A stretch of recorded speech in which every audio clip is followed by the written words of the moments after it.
Hi, it's me. I'm back. Let's continue, shall we? This is case 4.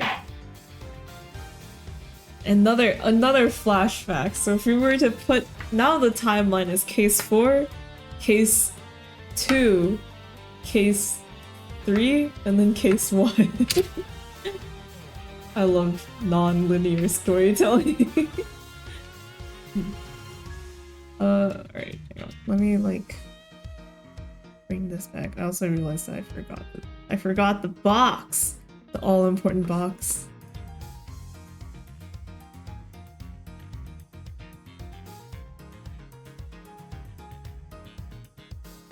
Alright, it's a new stream, so... Oh!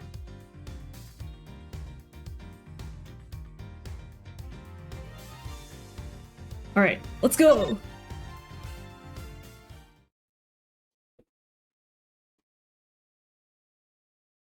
Episode 4, Turnabout Reminiscence. Whee! Kay Faraday, the young lady who calls herself the second Yatagarasu. The piece of cloth that she conjured up has taken me back to many years ago.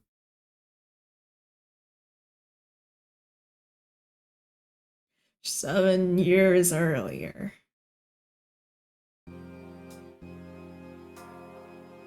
The judge?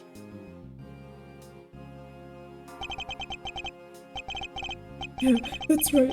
I did it. I killed the guy. But it was the great thief Yatagarasu that told me to do it. Objection. I asked the defendant, just what exactly are you trying to— Don't you get it? I know the true identity of Yatagarasu. The Yatagarasu is the man standing over there at the prosecutor's bench. Are you saying I'm the Yatagarasu? Don't you dare deny it! He told me to kill him when you snuck into the embassy. Are you claiming that Mr. Faraday is the Yatagarasu? That's the— Mr. Rell, I think we've heard just about enough out of you. Your Honor, please listen to me. I'm telling the truth. You've got to believe me.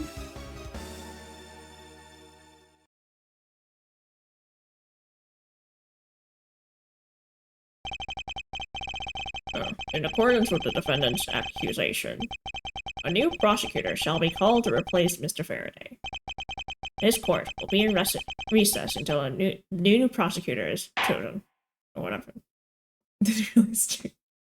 Well, now you have realized. Welcome back. Young Edgeworth! Weary emoji. Okay. September 10th, 3:20 p.m. District Court, 3rd floor lobby. Oh my god, look at him. I don't know. He looks so much younger, too. The whole, Von Karma really aged him. It's almost time for me to enter the courtroom. And so it is that my first assignment as a prosecutor will be as a replacement for a prosecutor who has been accused by the defendant. I thought his first prosecutor case was with Mia Fey. Edgeworth. Oh god, the scary man is here. Oh no, I don't know how to do this. Sir.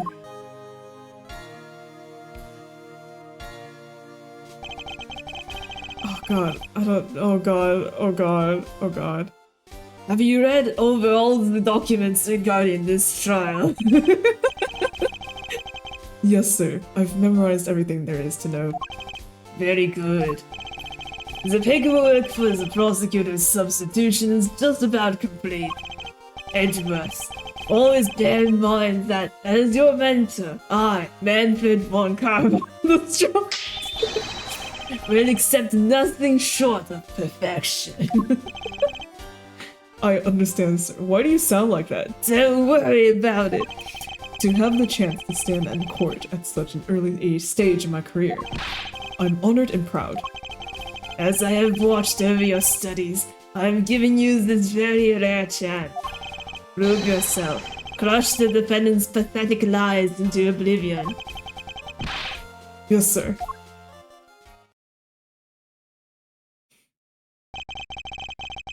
That such a legendary prosecutor will be watching and judging my performance. I have to be perfect in every way. Oh boy.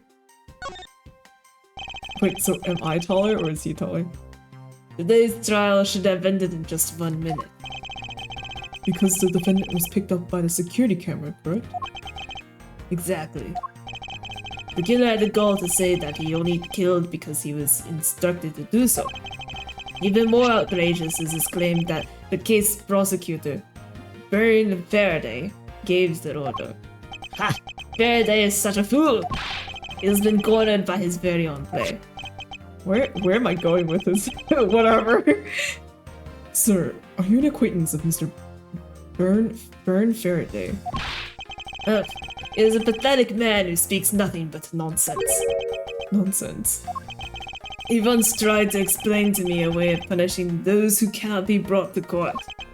Those who cannot be brought to court. That is nonsense for no man who is above the law. Yes. Well, there's always a few exceptions. Me, for example. However, there is no reason to even deal with such individuals. The prosecutor is the guardian of the court. One with no obligation to outside matters. Fancy pants. Oh yeah. I also think it's neat that, so like, Edgeworth's super fancy suit, right? And this one is the same one that hangs in his prosecutor's office. And so like the one that he wears when he's younger, right, is basically like a copy of Von Karma's suit. I'm like, oh yeah, it's very funny, interesting. I don't know, character design, it'd be like that. Thus, there's no reason to deal with such individuals, I see. Edgeworth, disgracing yourself as Faraday will not be forgiven. Have no fear. I will not let you down, sir. In place of the accused prosecutor Byrne Faraday, I'll prove the defendant's guilt. Very good. I've secured an hour of recess for you to prepare to do just that. Show them all the power of Von Karma. Okay. The next trial. So have you achieved a firm understanding of the case? Yes, sir. I have memorized everything that is written down in the case files. Well then, explain the case to me. I want to see if you really know what you're talking about. Resist, can I play on the playground for now? Please, Dad, let me outside. Understood. A murder was committed on September 8th in front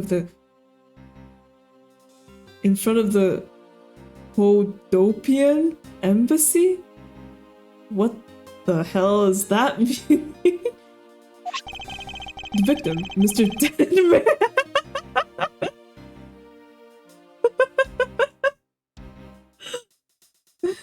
Yeah, the victim, Mr. Deadman. Oh man.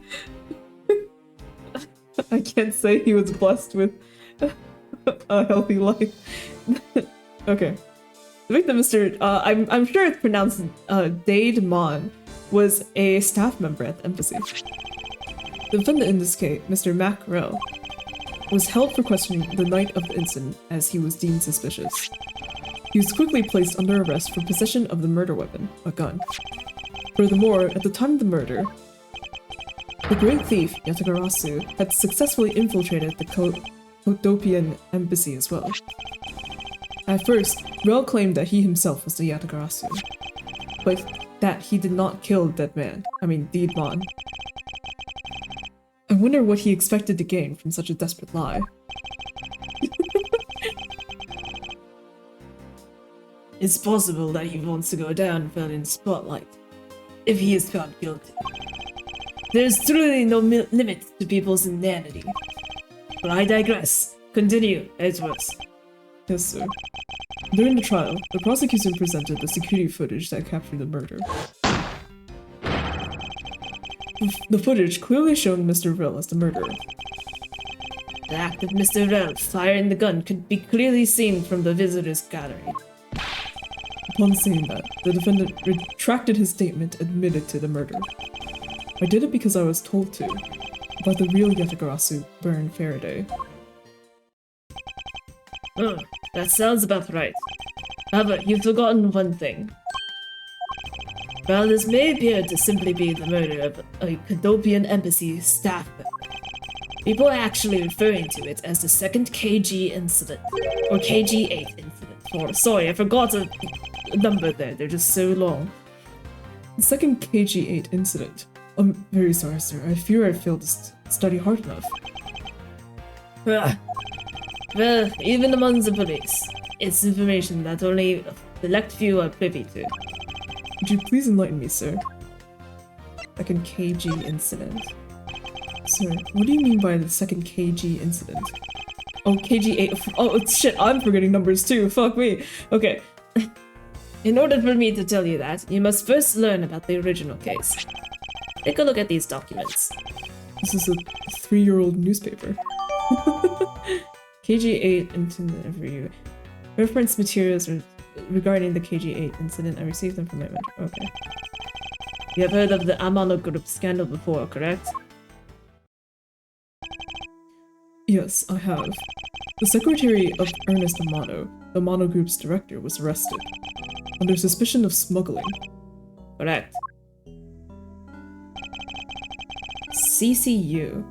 CCU was an employee of the Amano Group and the sole witness to the smuggling operation. It was she who brought the crime to light. However, Miss Yu was silenced before she could testify in court. Wasn't a Kodopian embassy staff member arrested for the murder? Oh. Yes, a Kodopian by the name of Manny Kochin was the suspect. However, due to a lack of evidence, the case went unresolved. Lack of evidence? Ha! If only I was in charge of the case, I would have done everything in my power to prove his guilt. Make sure that all criminals are found guilty. My mentor really is dedicated. Verde was the prosecutor on the case then, and he was as pathetic as ever. Mr. Faraday was in charge of the KGA incident as well. That's right. And now, once again, the victim of the case you are currently assigned to was someone who was scheduled to testify against that smuggling organization. And just like last time, the victim was murdered right before he was to testify. You're catching on. The victim was murdered just before his day in court against the smuggling organization. Fuck me. Okay. Events are occurring almost exactly the same way as they did in the KG8 incident. So that's why it's being called the second KG8 incident. Yes. Yet there is one difference between the two incidents. What would that be? The so-called noble thief that is sending everyone into an uproar. The great thief Yatagarasu. Yatagarasu. I better find out more. Please enlighten me, Von Karma. If it is true that the Yatagarasu showed up at the Kodopian embassy, what could he or she have been after? No doubt to steal any suspicious accounting records and release them publicly. Or more likely, to steal secrets from the Kodopian embassy itself, since the item that the Yatagarasu stole from there was sent to the police. What was it that the Yatagarasu sent to police? I don't know the details. Anything related to the Yatagarasu is getting the top secret treatment. Still, I find it very ironic. By returning the stolen item to the police, it was proof positive that the Yatagarasu had infiltrated the embassy on the same day the staff member was killed. Criminals have a way of incriminating themselves, wouldn't you say? That would have been the first time the Yatagarasu had left evidence behind, correct? Yes, indeed. If you wish to learn more about the Yatagarasu, then I suggest you ask Faraday. Mr. Faraday? He happens to be the prosecutor in charge of the Yatagarasu case as well. He's the prosecutor in charge of both the KG8 incident and the Yatagarasu case. Mr. Faraday really has a lot on his plate. Oh! Oh my god! It's Little K! What is it, little girl? I don't speak to minors. You're scary, mister. Do you need anything? I want to trade these coins with you. A fistful of dimes, quarters, and pennies. But it looks like you've exactly $1. Is this what you want? Thanks! That's exactly what I needed. Could that child be here to watch the trial? How disrespectful for a child like that to be running around inside the courthouse. Does no one have respect for this country's judicial system anymore? She's just a baby! The paperwork for the prosecutor's substitution is complete. Do you even know how much time there is left before the trial resumes? I'm so sorry. I can have you mopping up this courthouse instead of protecting it in an instant. It's no bother, sir. Not being completely prepared could prove to be a perfect candy cap for me. A proud one you are. You had better collect the evidence from Faraday and prepare yourself. It's time for your debut, Edgeworth.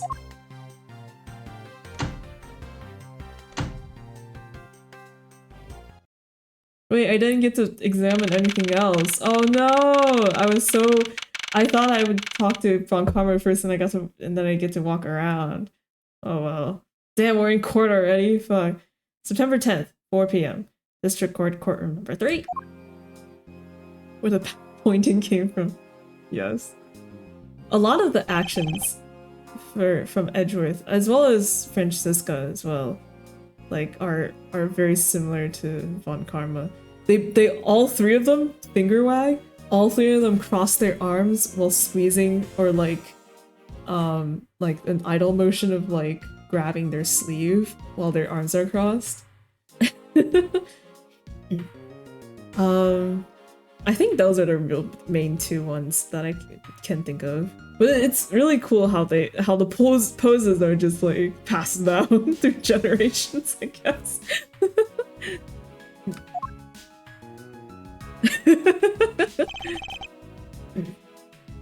Oh hey, Midnight! What the? Wow, thanks for the subscription! We're still going strong. We're still getting through. We're trying our best. Just what is going on? Why isn't Faraday here yet? How is it possible that the defense is not prepared yet either? Bailiff, where's Mr. Faraday?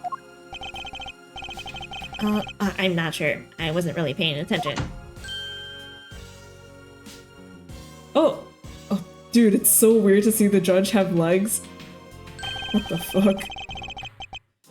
Ah, you must be the one Mr. Von Karma recommended.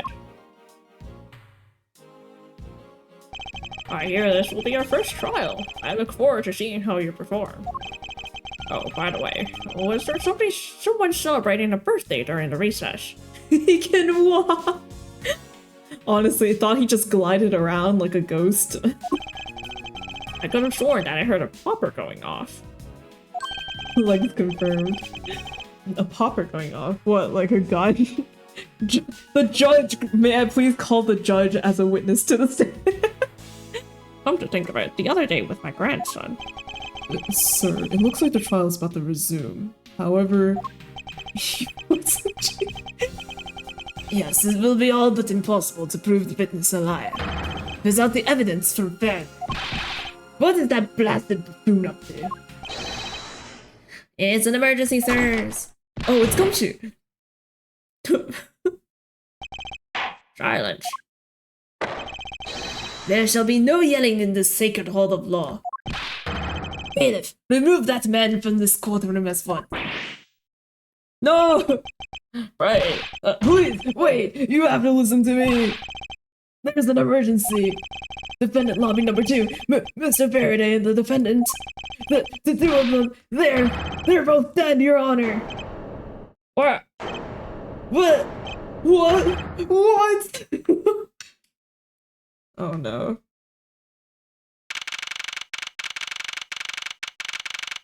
September 10th, District Court hallway.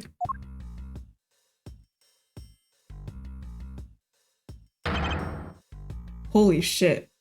This guy. Who was... I remember he was a detective, but I don't know anything else. Stay back. Why'd you make that noise, son? That was so weird. Milk in the vending machine? Why not? We don't get to see the little murder scenes, man. Zay's like, damn, I was so hyped for a dead body. No one's allowed in the crime scene, period. I don't know what to do. I'm running out of talent. Just who is this oddball think he is? Shit, I don't know. This is becoming quite the hotspot. Isn't she Mr. Rel's defense attorney?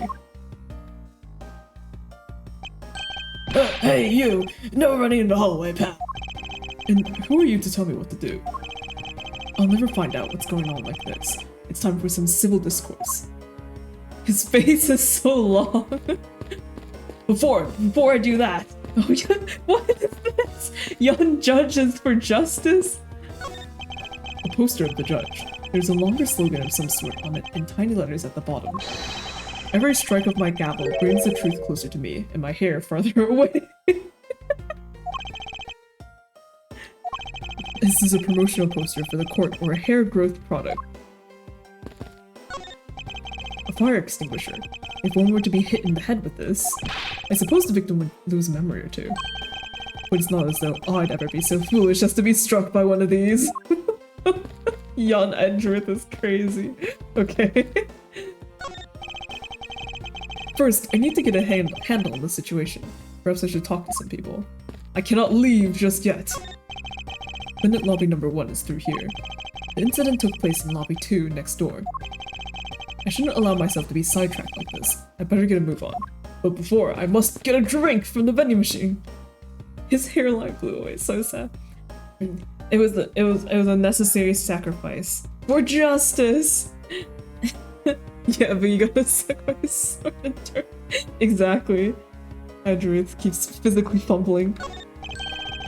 Drink vending machine. Ugh! Now is not the time to be pondering what kind of drink I want. Interesting. They're selling special court-themed food products here. Many of them seem sort of troublesome and suspicious. Objection, I suppose. God, I hate this guy.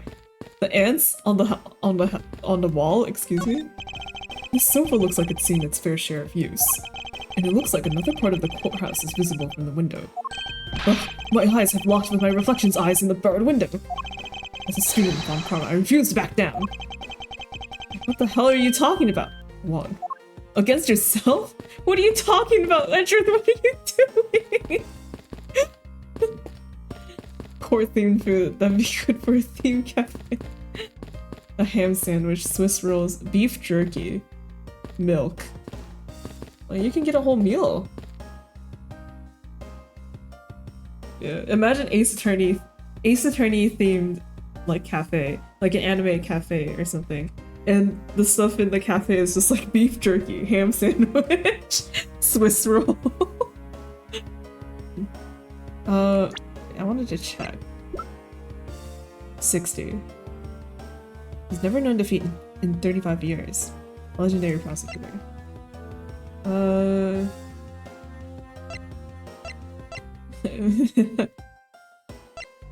Mackerel.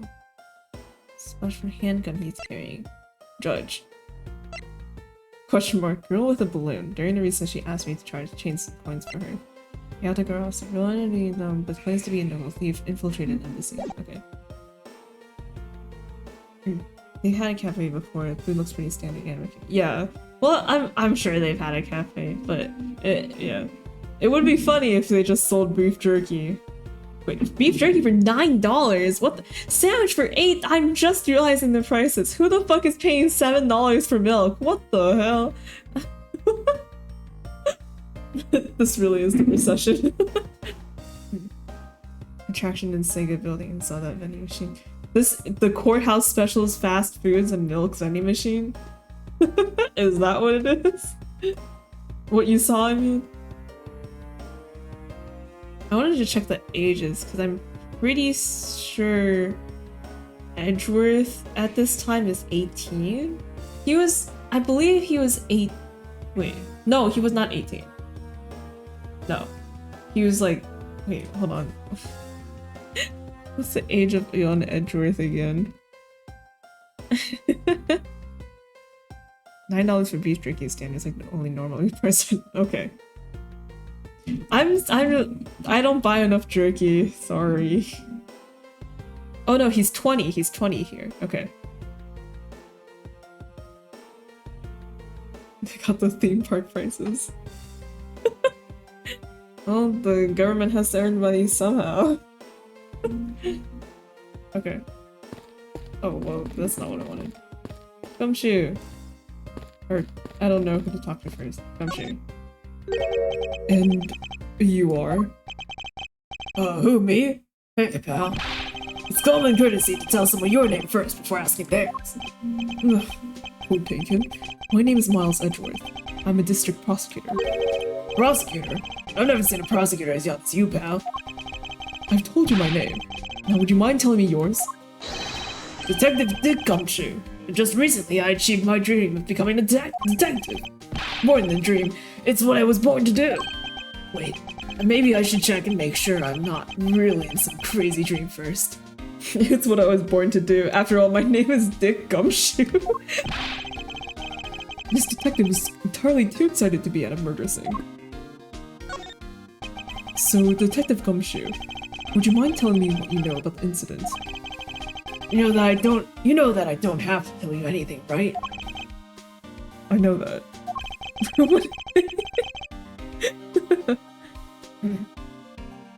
But it would behoove you to fill me in on what you know. Oh, you're a proud one for such a youngster, aren't you? Well, anyway, Detective Bad is the one in charge. So, you're just gonna have to ask him for all the details, okay?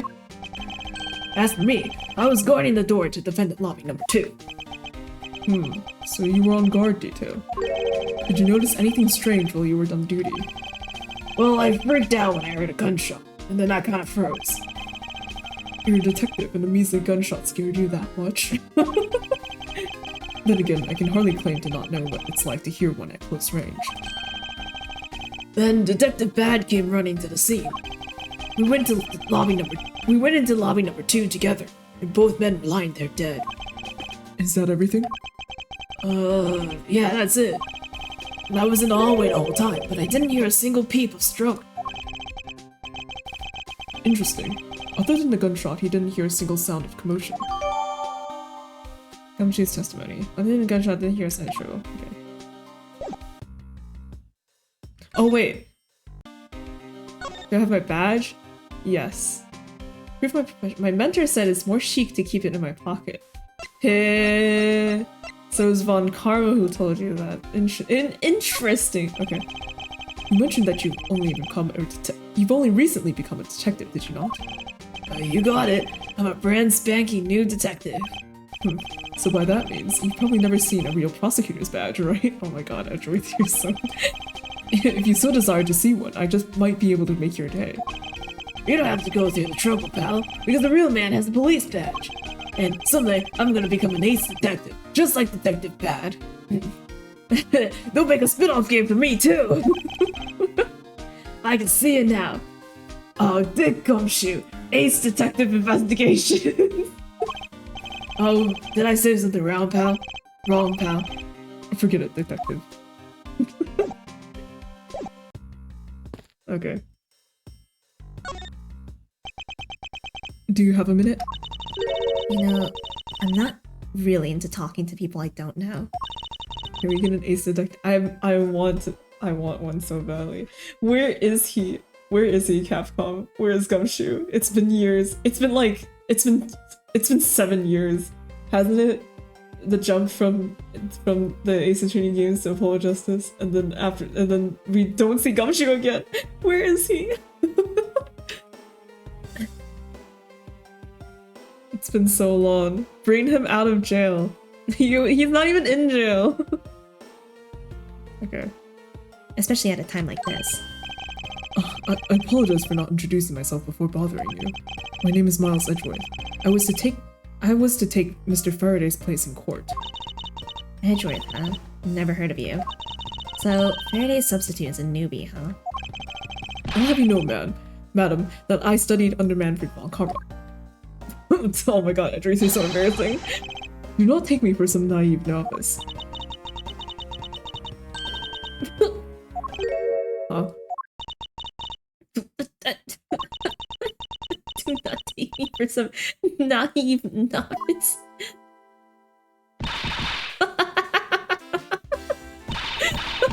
So, you're a student of Von Karma.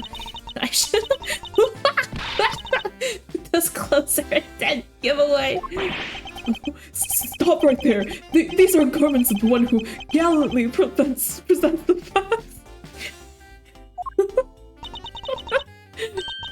Thanks for the great laugh, but try not to make me laugh so much, okay? I wasn't trying to do any of the sort. Just kidding. I was just goofing around. By the way, do you know who I am? My name is Callisto Yu. Oh, okay. So she's the sister of whoever the hell... Her sister was killed then, right? Huh. You really sold that reaction. Yes, because I was also laughing at Edgeworth. And if you were telling the truth, then we were about to go head-to-head in court. But of course, I've heard so much about you, Miss Yu. But of course, I've heard so much about you. You're Shakespeare. Did I say something funny? I'm seeing. I'd like you to update me on the situation. I don't really know anything. Why don't you try talking to those detectives over there? If that's the case, then why are you here? Oh, what's so funny? It's just the way you speak is so tactless. The person I was going against in court only a little while ago was just murdered. It's not like I could go back into the courtroom pretending as though nothing happened. That's a good point. I apologize for asking such an insensitive question. It's fine. Don't worry about it. Have you seen a prosecutor's badge before? It's a shame that we will not be able to face each other. It would to be my first trial, too. Oh, is that a declaration of war? How nice it is to be young and carefree. And what a nice squeaky clean badge you got yourself there. I'm jealous. I'm sure its gleam will dull over time with experience. I'm saying your reputation will also tarnish over time with it. Ugh, that's not what I meant. Well, you can't avoid some things in life. I'll never allow my badge or my reputation to become tarnished. Well... Okay. Hello, Detective Bad? Excuse me, who are you? Hyrule Bad. Hyrule?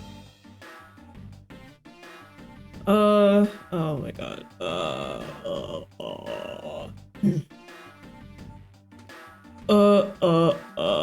Detective Hyrule Bad. Homicide. let's just talk like I was informed of the situation and came as quickly as possible. So, how did you arrive and inspect the body before me? Faraday. No, he's just gonna sound like an old man. Oh my god, how do I do this? Fucking. I just give him a joke voice. Faraday requested me to testify in the trial. Plain and simple. Mr. Faraday requested that you be here.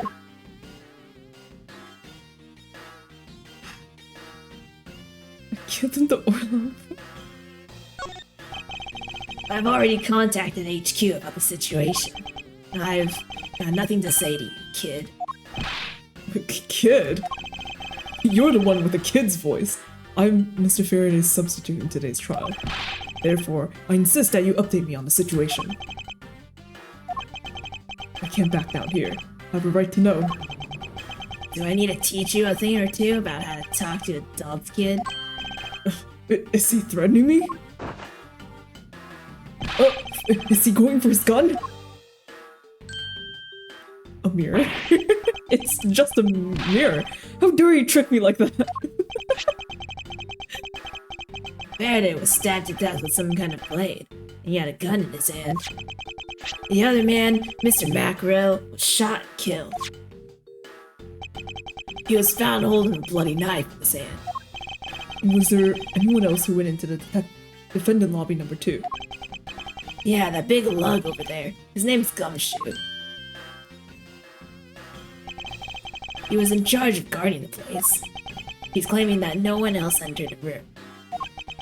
If that's the case, then they must have killed each other, correct? Maybe. Such impudence.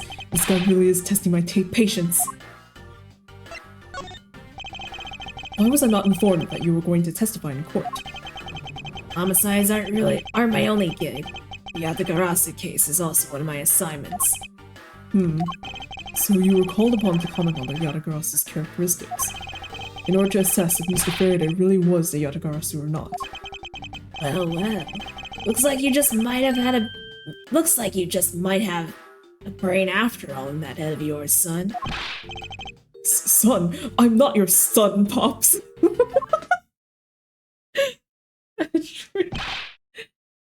Miss Yu, there is someone here who wishes to see you. That rhymed. Did you see how your last name is? Yeah, I get it. Okay. Who is it? A Kodopian embassy staff member by the name of Manny Kochin. What?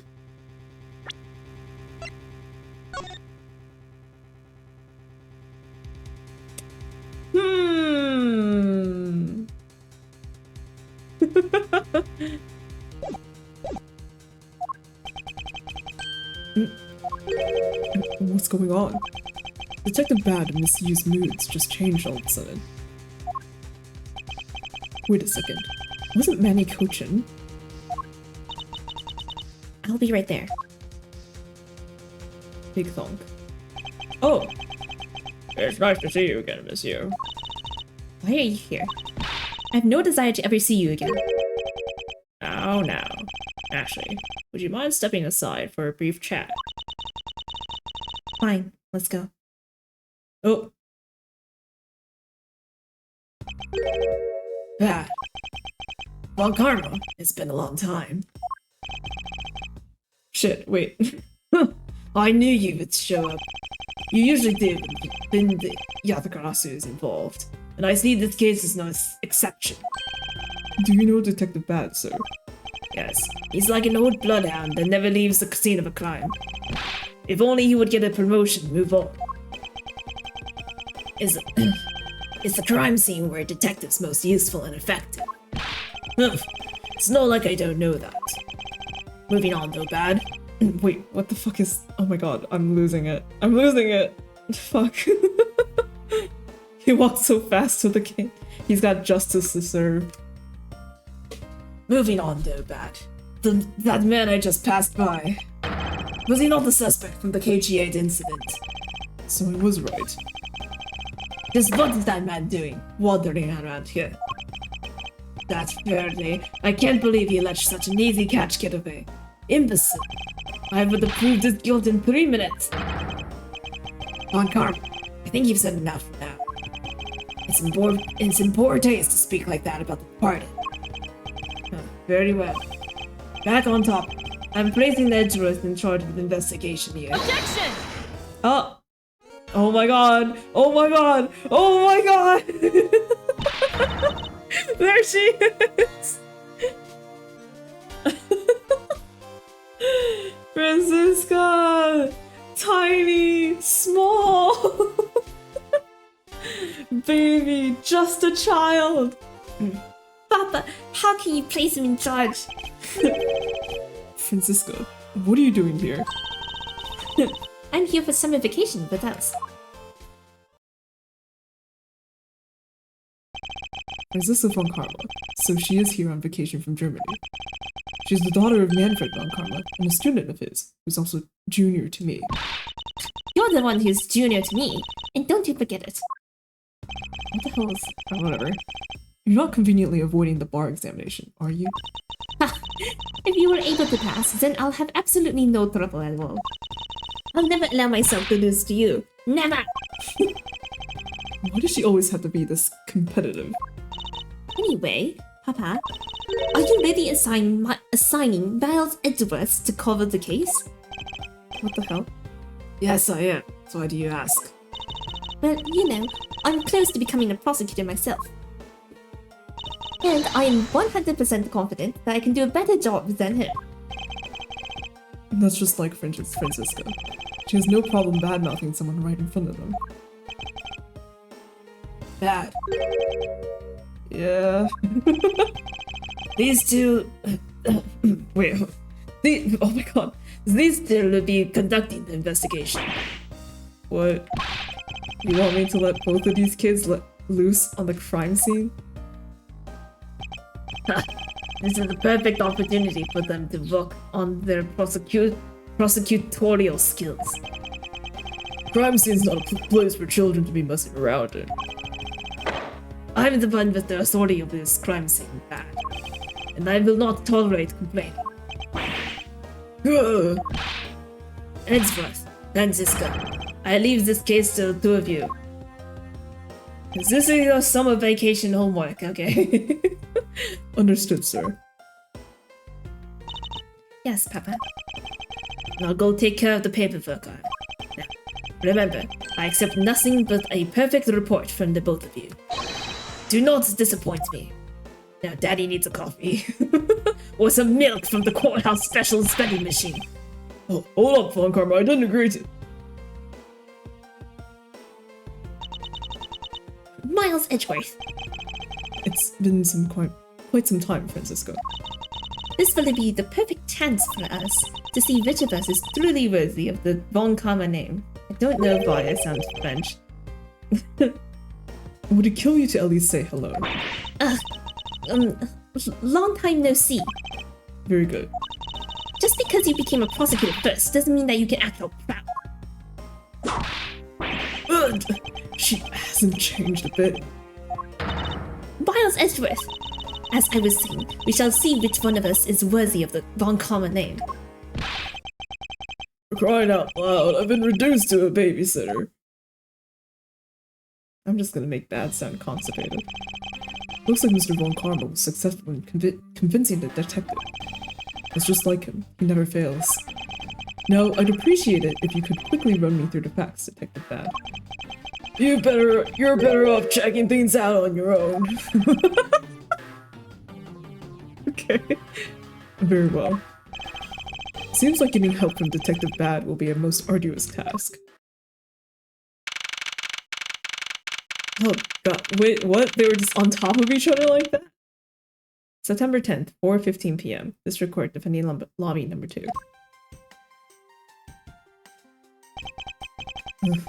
Is the only real explanation that they killed each other simultaneously. Miles Edgeworth, you should listen to someone until they are finished talking. What were you talking about? Change his voice every 20 lines. I'm very sure we didn't just... Yeah, they were just, you know... they were just having fun with each other. And then, oopsie poopsie. I'll only say it one more time. This is a competition to see who is truly worthy of Von Karma's name. A competition? The person that figures out the truth first wins. So the person who doesn't discover the truth is a dishonor to the name. Exactly. I don't care that you become a prosecutor before me. I simply refuse to hear any more foolish things come out from your foolish mouth. Fine. Whatever makes you happy. Can I take that as you accepting my pet challenge? Once again, whatever makes you happy. Ha. Well then, let's begin the investigation, shall we? I'm going to find the perfect evidence and prettily present it like the professional I am. Competing to discover the truth behind a crime. How delightfully childish. Unlike me, I'm not a child. I'm 20 years old. You kids over here. Kid? Serve you right, Miles. He just called you a kid. I said kids, kid. How dare you call me a kid as well?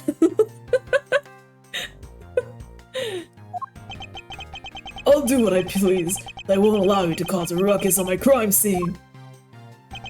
Hey, big guy. You're gonna watch over these two. Yes, sir. Detective Bass, sir. Now, what do I say from now on? Do what I say from now on, kids, okay? You better not get in our way, Scrappy. You feel the bite of my whip if you do. Eek! Then you, prosecutor boy. Let's get your investigation started already, alright? Great. Now even that detective is treating me like a child. Alright, it's time to get investigating. Get a move on, prosecutor boy. My name is Miles Edgeworth. And if you were to call me prosecutor boy one more time, it will be my duty as a prosecutor to look into your monthly salary. What? You can do that? And what will you do with my salary after you saw how much it was? That's up to you now. That's up to you now, isn't it? Really? Sounds good, pal. He's so naive. Oh my god. Detective Bad, may I have a word with you? What is it? It appears that both a knife and a gun were used as murder weapons. Yeah, it does.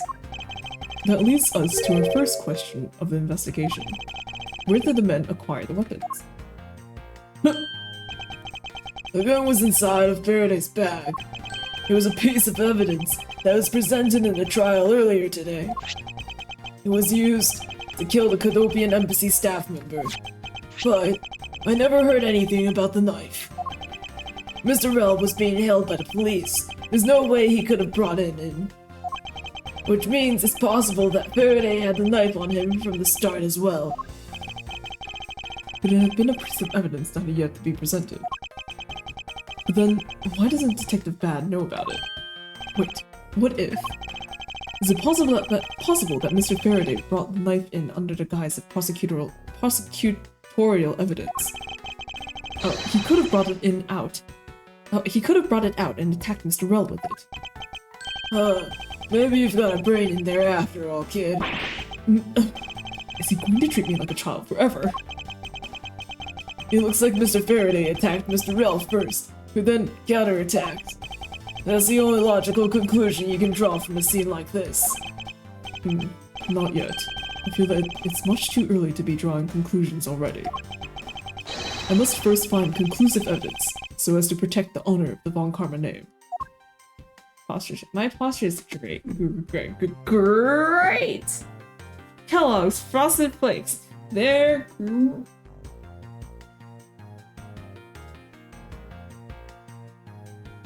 great.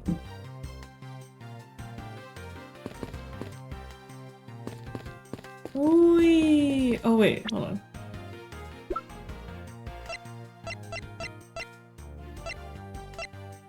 Which is 26. New rookie detective at the precinct. First crime scene, so very enthusiastic. Castillo U is only 22? Oh my god. Let me see. Staff killing a parent realized I was bad enough for.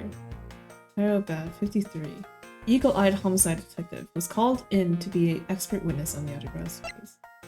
Manny Cochin is the suspect. Francisco Von Karma. Oh my gosh, she's only 13? What the hell? Adventure's daughter is studying to be a prosecutor in Germany, back on break. Would you sit in like crazy positions? What do you mean? That guy looks more than 24. Which guy? Oh, this guy. Cochin? Yeah. She's a baby! She's a little kid. Okay. Window. The window is open, and there's a fresh, flowery scent in the air. Ugh, the flowers in the garden down there are so gross and ghastly. Do you think maybe you could try offering something useful for a change? Well, at least there's no way someone escaped through this window, pal. They wouldn't wake up and smell the flowers after a fall from the 3rd floor. Are you willfully ignoring the fact that there are also iron bars in the window? Lobby number 2 window. No human can climb through these barred because the ton of flowers is there. Yeah, I guess there's that too. Either way, no one could get through these windows, right? They thought of everything when they were designing this courthouse. Very nice. Yes, just like a prison. The way I like it. Okay. Whoa! What is it, Detective Gumshoe? My TV at home is so tiny compared to this, pal. Then perhaps you should purchase a more normal-sized television like this one. Oh, let me see here. Wow, this thing is huge! And way too noisy. You're the noisy one, Scruffy.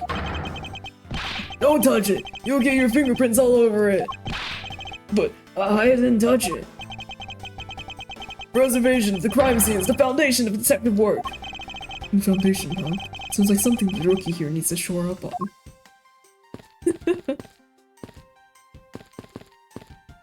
Like he says, like, oh yes, because Gumshoe's still a rookie, but current Gumshoe would probably do the same thing. The TV has been left on. Why are you looking at me like that? It wasn't me. I didn't touch anything. Gumshoe, you know what will happen to you if you touch something again, right? I won't touch anything. I won't even go anywhere near the TV, sir. And you, get back to your investigation, all right? I was planning to do so anyway. Hello. Detective Bad, do you have any thoughts on the case? Faraday and Rel, looks like they killed each other to me. Although, there are a few things that just don't seem right. And what would they be? Huh. Why don't you try thinking on your own first before you bother me, boy? Now I'm being downgraded to just boy? How dare you call me a boy? There's some stuff in the bag, pal. I suppose this was Mr. Faraday's bag. It's probably the trial evidence I was supposed to collect from him. This is the evidence? Oh, I better not touch it. I'll leave prints on it. Do you just not pay attention to anything, do you? Do you just not pay attention to anything you do?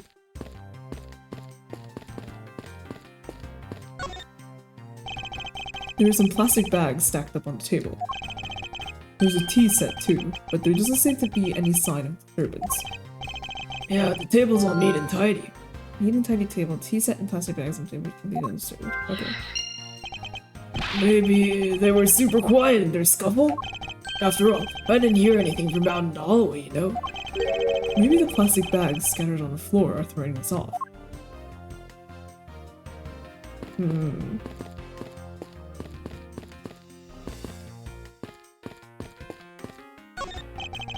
This decorative plant's foliage is quite nice. It's actually soothing to be around it.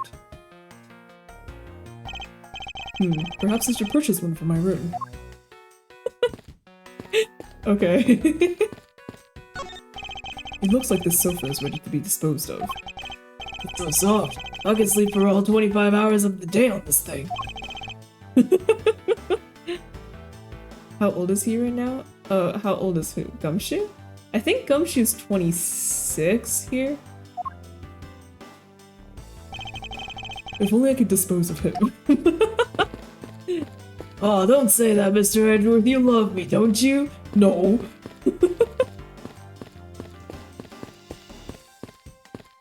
Oh, Edgeworth. Edgeworth is 20 years old here. I thought he was 18, but he's 20. He's 20 when he's wearing this fancy jacket. So he's fucking young. Everyone calling him a child is right. He's now learning how dumb Gumshoe. Yeah. Ah, I see. Did you figure something out? This is a competition, Miles, and as such, I'd appreciate it if you didn't talk to me. As you wish.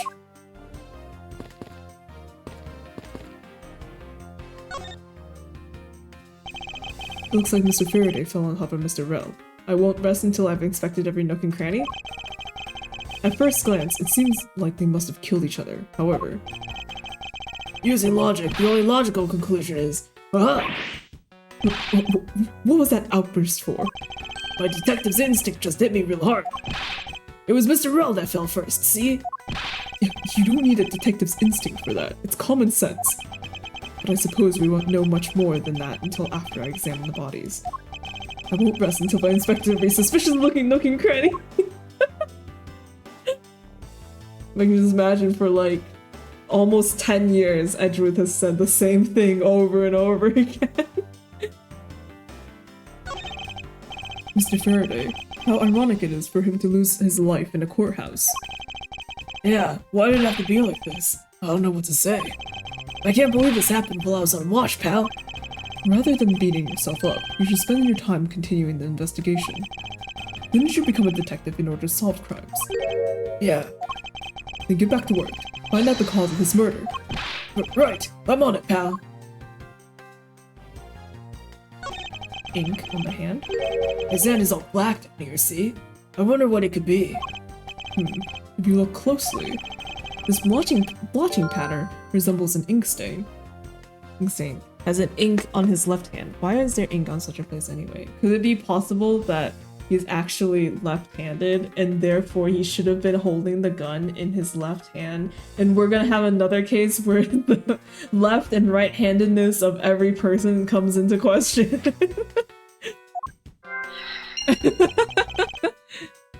An ink stain?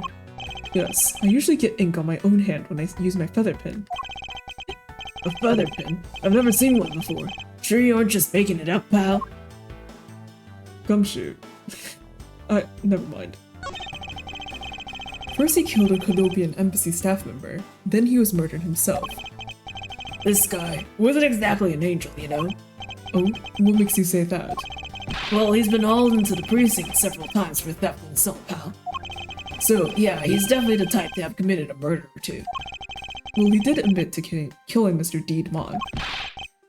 Hey, good point, pal. I knew my detective's intuition was telling me something. Detective's intuition. Yep. Do you know about it? It's a special feeling that all We don't have time for this conversation right now. Let's return to the investigation. Looks like Mr. Rell died with that knife in his hand. There's some blood stuck on it. Then he must have used this as a weapon. Yep, no doubt about it. Was Mr. Faraday carrying this on his personage? Did he bring this as a piece of evidence for the trial? Or did he bring it with a very different intention in mind? I should jot some notes down about it. Ways Faraday brought this as evidence, it was found in Rel's hand. Knife data organ, okay. Check his ass, there's nothing there. Looks like Mr. Faraday died while holding the gun in his right hand. So he shot Mr. Rell and then fell on top of him while still gripping onto the gun. I guess that does seem kinda strange, huh? I mean, why would Mr. Faraday know how to fire a gun? It's not exactly rocket science. Even I know how to pull a trigger. Although I doubt I'll ever need to use one. Yeah, I'm sure. I hope I never have to fire a gun either, pal. But it sure does look cool to hold a gun in your hands. It appears that the police's screening procedures need a thorough review. Anyway, I should jot down some notes about the handgun in Mr. Faraday's hand. Was Faraday's evidence from OC killing case was found in his hand? Okay.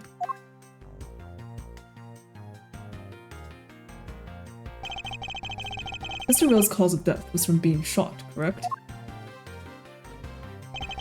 That's what we think, but it's hard to tell with him lying face down. Death is bad enough, but it's truly lamentable that someone would try to hide the truth. Are you sure they were trying to hide something? Can't confirm Mr. Rell's cause of death with his body positioned like that.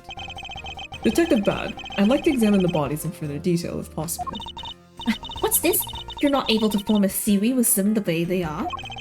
I believe an examination of the bodies is vital to finding the perfect evidence, don't you? I suppose you do have a point. Well, hurry up and get— Oh my god, what the hell? hurry up and get on with it. Abby? Yes, sir. We've taken enough photos of the scene, sir. And there you have it. Do you not approve? Of course not. What? Investigation of a crime scene is the work of a detective. Don't touch a thing. Hey, big fella, turn over the bodies for me, will ya? Okay. Please forgive me, Mr. Faraday, sir. Don't you! Do not get emotionally involved. Remember, you're a detective. Yes, sir. Understood, sir. If you're right about the dominant hand being pivotal, lose it.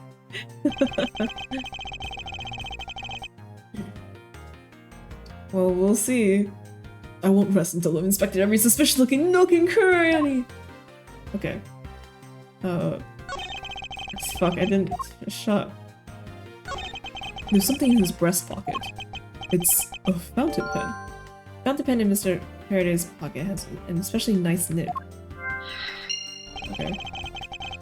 Hey, you know, I always keep a pencil behind my ear. It's because Detective Bad is always telling me, you should always write your name on everything you own. Yes, somehow you do strike me as a quite forgetful individual.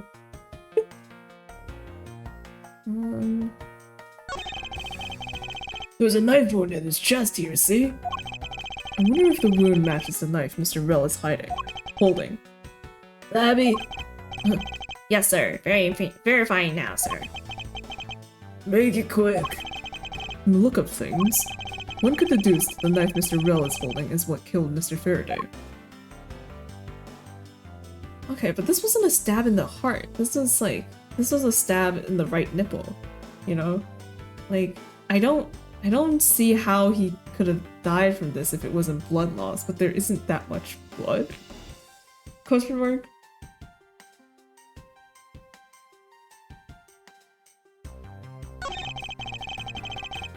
Or, I don't know. Never mind. Leave it to the autopsy, guys. I don't know jack shit. Mr. Faraday is holding a gun in his right hand. That's the one Mr. Rell got blown away by, right? Well, Abby, your answer. Yes, sir. We found that the ballistic markings do match the gun. Oh, ballistic markings are the figurative fingerprints a gun leaves on the bullet when fired. Every gun leaves its own unique ballistic markings. Therefore, by looking at the markings on the bullet, you can tell which gun it came from. Yeah, that's it. Of course, I already knew all about that, pal. Maybe you'd be better off going back to the academy. Come on, sir. Cut me some slack, will you?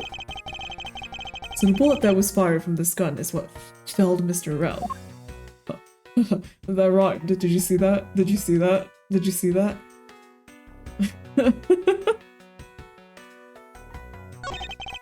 Shot in the chest. Shot in the heart. And you're too late. You give love a bad name. Okay? It takes some guts to fire a gun in a courthouse. I mean, I've been a detective for a whole week, and I still haven't fired a single round yet. There aren't any burn marks on his clothes. That must mean... Wait, burn marks? A round goes very hot as it's discharged from a firearm. Therefore, burn marks are usually left when the shot is fired from point-blank range. Ergo, Mr. Rell must have been shot from at least a yard or two away. Handgun found in Faraday's hand. Bullet that killed Rell was fired from a few yards away. You sure do know a bunch of neat stuff for your age, pal. He has a weird condition where his organs are flipped. Why are you two same-braining? Why is that the conclusion? It's like, it's because he's left-handed. He was actually just a mirror image conjectured by a secret mirror in a haunted house. Apparently, this detective has as much common knowledge as your everyday marsupial. Let us now try to understand how the two men died. First, Mr. Faraday took the gun and the knife out from today's trial evidence. Then he aimed the gun at Mr. Rell and fired. However, Mr. Rell managed to grab the knife and counter Mr. Faraday while being shot.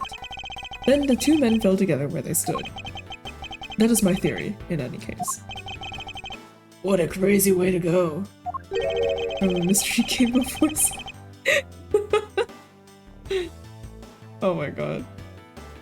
Still, something about that explanation just doesn't seem right. I'm seeing notes pertaining to Burn Faraday and Mackerel. I believe I now have a firmer grasp on what happened here.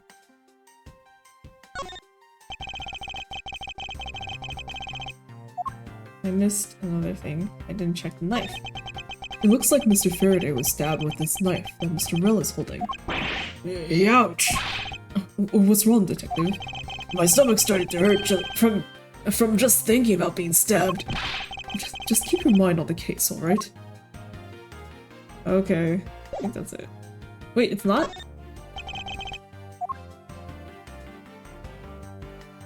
What am I missing? Ugh.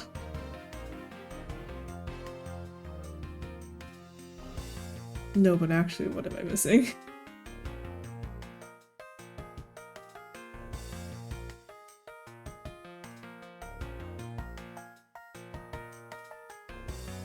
Huh? I've checked everything.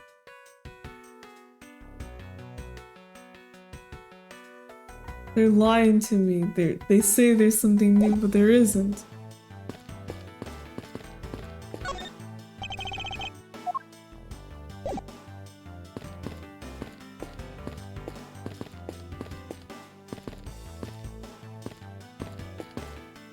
Okay.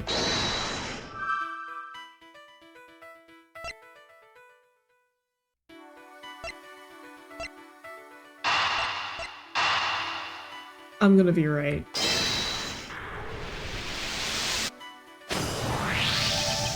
That splotch on Mr. Faraday's hand. I wonder if it might be the ink from his fountain pen. Oh, let's ask the lab guy. Detective Gumshoe, I confirmed that the substance on Mr. Faraday's hand is the ink from his from his fountain pen. Was it? Good work. You know, You know, I've always wanted to say that, even if it's just one time in my life. Mr. Faraday wrote with his fountain pen in his left hand. I think it's fair to assume that he was left-handed. It appears that Mr. Faraday's pen is very important to our case as well. Okay, if you say so, pal. Mr. Faraday, fountain pen used by left-handed Faraday looks like it has a quality nib.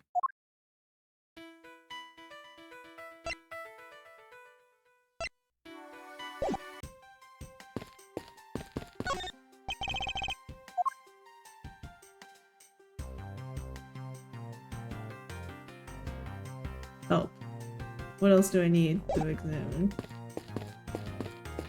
What else am I missing? I haven't checked every nook and cranny! Why are there plastic bags scattered all around? Those plastic bags for you're keeping evidence safe, pal. I know that much, Detective. You sure are good at this stuff, aren't you, pal? Normally, I'd be happy when someone compliments me, but when it's this guy... Anyway, could these plastic bags be evidence of a fight between two men? Oh, okay. And then we use that.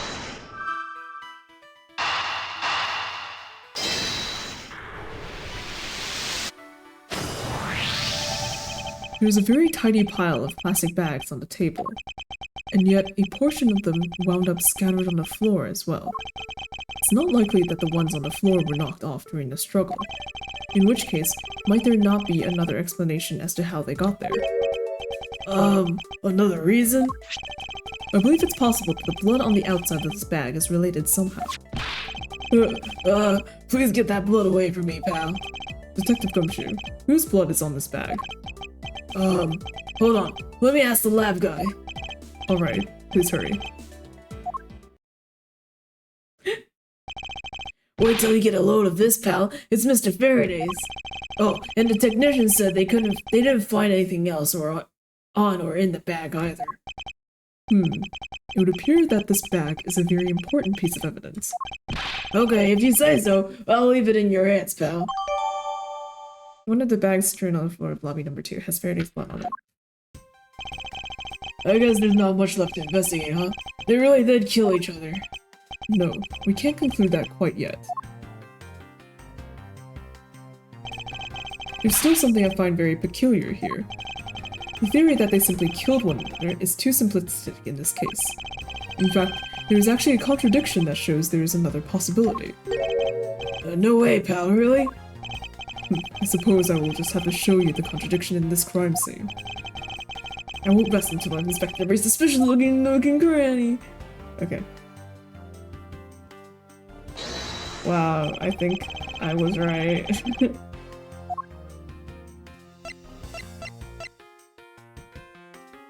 Poisoned. What if? Could be. Well, they did say that the tea set wasn't touched or something, or at least it wasn't like knocked over. Hmm.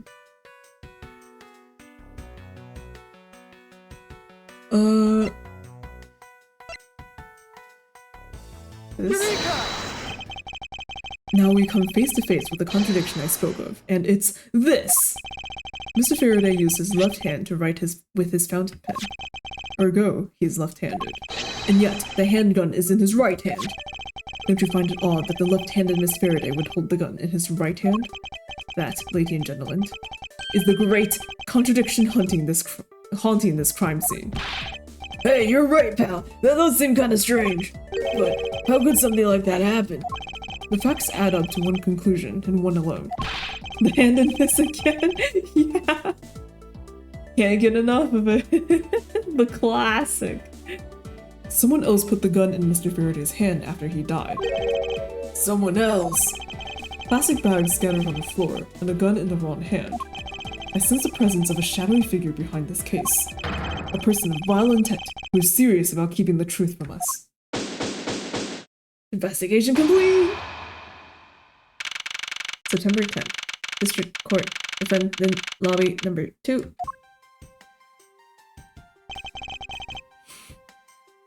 Here's the autopsy report. It is probable that Mr. Rel survived for a short time after he was shot. However, Mr. Faraday died instantly from his stabbing. Interesting. Crime scene notes. Notes pertaining to Burn, Faraday, Mac. Oh, right. Okay. It looks like we now know everything we need to know about this case. Are you sure we know everything? Of course.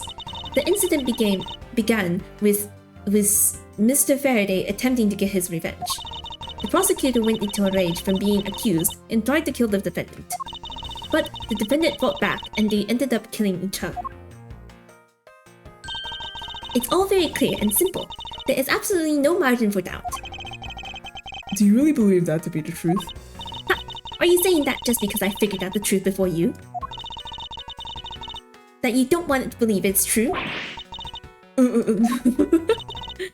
It's alright. If you disagree with my argument, then prove me wrong. Well, if there's any contradictions to be found, that is. Don't worry, I will. Hello, good evening.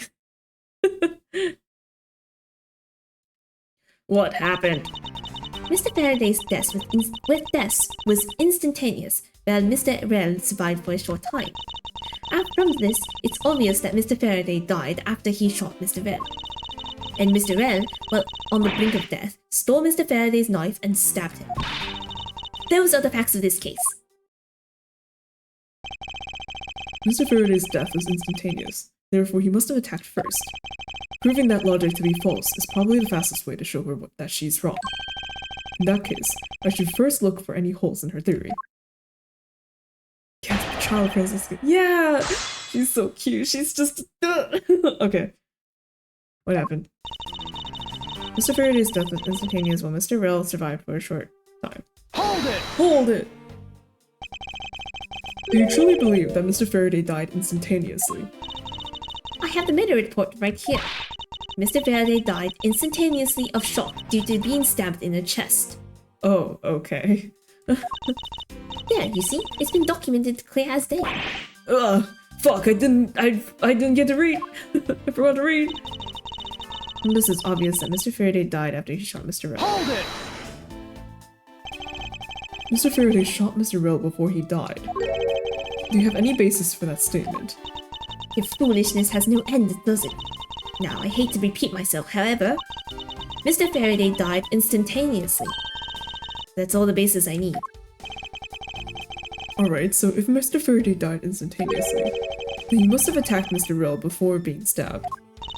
You're finally beginning to catch on, AC. Mr. Rill will be on the brink of death, stole Mr. Faraday's knife and stabbed him. Hold it! So you believe that the dying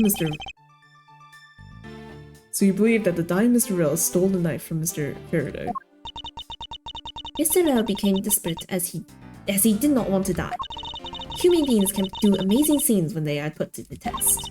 So the two men struggled, and in the end, Mr. Rell was able to grab the knife and stab Mr. Faraday. The messy condition of this room is a testament to their struggle. Yes, my logic is perfectly sound. Can you really say that? It's perfect. What are you insinuating? Nothing. However, I can't let you oh my god.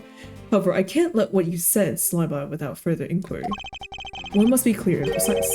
So, if you could append that statement to your testimony. Fine. They struggled, and Mr. Rill used the last of his strength to counterattack Mr. Faraday. Hold it! About this statement. Mr. Rell used all his remaining strength to take the knife and defend himself. One can easily see that they had a violent struggle. Of course, it's nothing compared to what my riding crop can do. How does one compare the damage her crop can do to the state of this room? Furthermore, all the plastic bags on the floor in this room were scattered there due to the fight. Is there anything else I can explain for you? No, that will be fine. Those are the facts of this case. Hold it! The finger wag. Claiming speculation is fact already.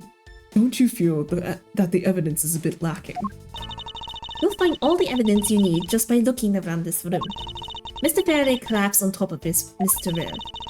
In addition, Mr. Faraday died instantaneously, making a counterattack impossible. Furthermore, the room is in a total mess from the fight. I dare say that there's more evidence here than you can whip at. It looks like she's becoming more and more confident, and her accent is getting worse and worse. And looking at this place, she might have a right to be. After all, everything here seems to support her theory. It looks like you're starting to see my point. I've as good as won our little competition. Did you do your German homework? I did my German homework for like one 30-minute session, and I was like, I'll just do a bad European accent instead. She's the more incoherent. I was never trained for this. I did nothing. I'm not supposed to be here. There's something strange about Francisca's theory. I should compare her claim with the data I've gathered thus far. I just know there's a contradiction somewhere. Okay. Okay.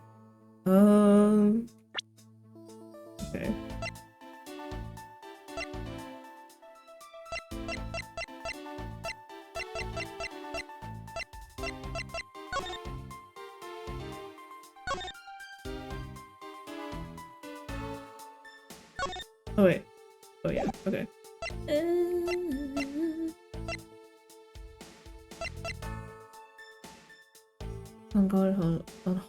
Was in Hollangar's city.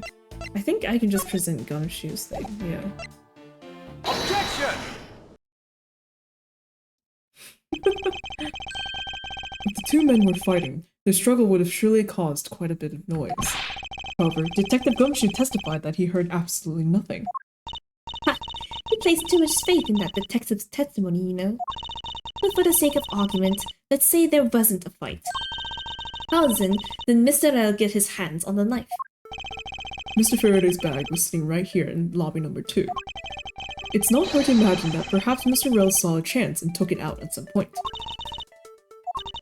So what you're saying is this. Mr. Rell took a chance when he saw the opportunity and took the knife from the bag. And then Mr. Faraday shot Mr. Rell after being stabbed.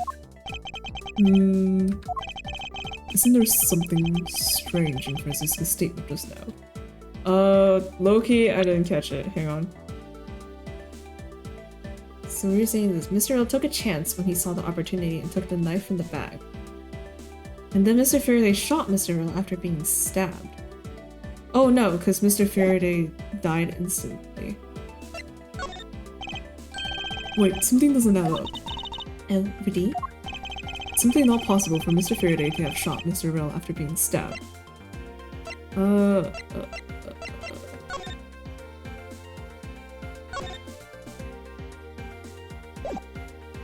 Take that!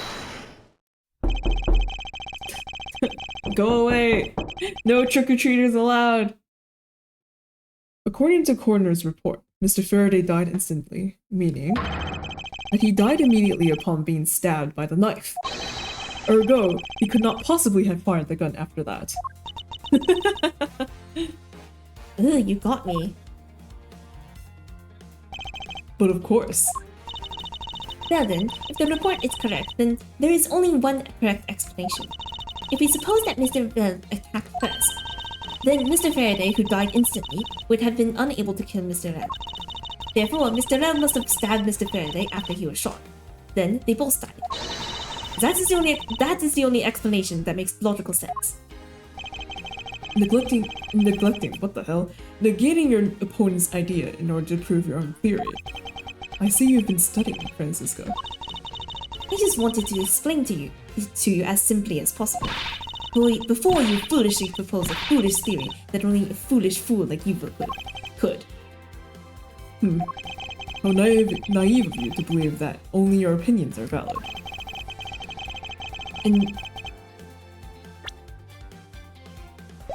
And still expect to discover the truth that the crime scene offers you. Francisco, you've still got a ways to go. You still got a ways to go. What are you talking about? Are you saying there's a flaw in my logic? Mr. Faraday died instantly. And the fact that he did is what gives rise to the contradiction in this scene. The contradiction here in this crime scene is order the bodies fell at evidence facts location. The order the bodies fell then. Let me get this straight. What you are arguing is this. Mr. Faraday took the gun from his evidence bag and shot Mr. Rel. Then, the wounded Mr. Rel found an opportunity to take the knife and strike back. Upon being stabbed, Mr. Faraday died on the spot, and Mr. Rel died thereafter. If that's the case, then how do you explain this? Take a good look at the order in which their bodies are piled. No! Mr. Faraday's body is lying on top of Mr. Rel's. Therefore, Mr. Rel must have died before Mr. Faraday. Impossible! Yes, I agree that it seems strange no matter what angle you approach it from. Which means that the real mystery behind this crime scene is solved as— No! Not so fast, Miles Edgeworth. What now? I simply think you ought to think a bit more outside the box. And that it's even clearer now that the incident started with Mr. Faraday's murderous intent. She sure bounced back quickly. An explanation won't be enough this time. It's going to take some very decisive evidence to prove her wrong. What happened? Part 2! Electric Boogaloo. It was just chance that Mr. Faraday's body fell on top of Mr. Rel's. The two bodies fell into a pile, which indicates that they attacked each other at the same time. It really doesn't matter in the slightest that they fell in the opposite order. I just know that Francisca's explanation isn't absolutely correct. All I have to do is find a hole in her logic. Once I do, I can then present her with the evidence that proves the contradiction! What happened, part 2? It was just chance that Mr. Faraday's body fell on top of Mr. Rel's. Okay. Hold it! Hold it!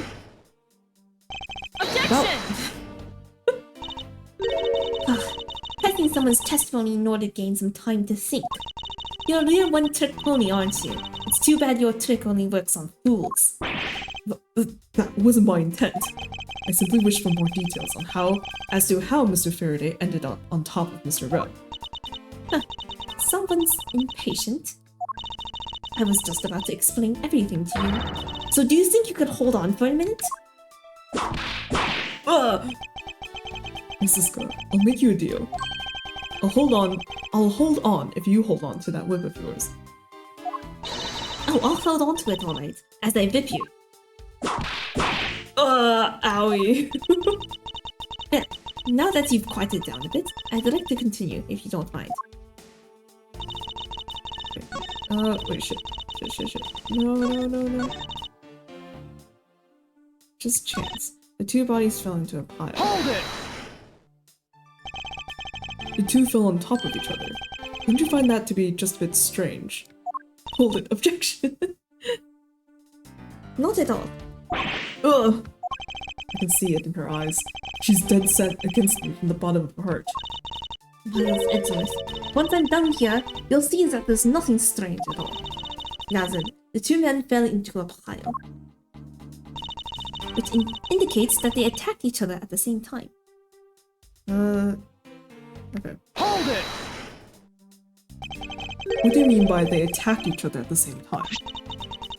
I assume Mr. Faraday had two different weapons in his hands. He made to attack Mr. Rel while holding both the knife and revolver. And then, after Mr. Faraday fired the gun, Mr. Rel grabbed the knife as he was falling and stabbed Mr. Faraday. That is how Mr. Rel wound up on the bottom with Mr. Faraday on top. At close range, that is more than possible. Yes, it's possible, but... Well, if you have any other ideas, then show me what you've got. Oh, I will. And to that extent, I'd like for you to append what you just said to your testimony. I don't see any point to that, but as you please. Excuse me. That fact indicates that they attacked each other at the same time from close range. Yeah, that's the wrong part, but I will press anyway because I want to hear the dialogues. You're saying that they attacked each other at the same time from close range. Exactly. Mr. Faraday pointed the gun at Mr. Rel's chest and pulled the trigger. Mr. Rel then took the knife from Mr. Faraday and stabbed him before he fell unconscious. But then Mr. Faraday instantly fell on top of Mr. Rel from the stabbing, leaving Mr. Rel under him where he died shortly thereafter. And that's how they ended up on top of each other with no contradictions to be seen. I think it doesn't matter in the slightest that they fell in the opposite order. Hold it! Do you really believe they fell in the exact opposite order in which they attacked? Miles Edgeworth, you're not listening to a word I'm saying. Ugh! They both attacked each other at the same time, and Mr. Rel fell first by chance, leaving Mr. Faraday to just happen to fall on top of him. Then Mr. Rel died shortly thereafter, pinned underneath Mr. Faraday. That's how it happened. So the two men attacked each other, with Mr. Rel randomly falling down first. The fact that the order they attacked each other in. I must you. Try not to divide up this font too. Oh no, it's gonna be divided for sure. Good night! The fact that the order that they attacked each other in varies from the order they fell doesn't cause a problem for me. However, there's definitely one certain aspect that I'm having trouble swallowing. Okay.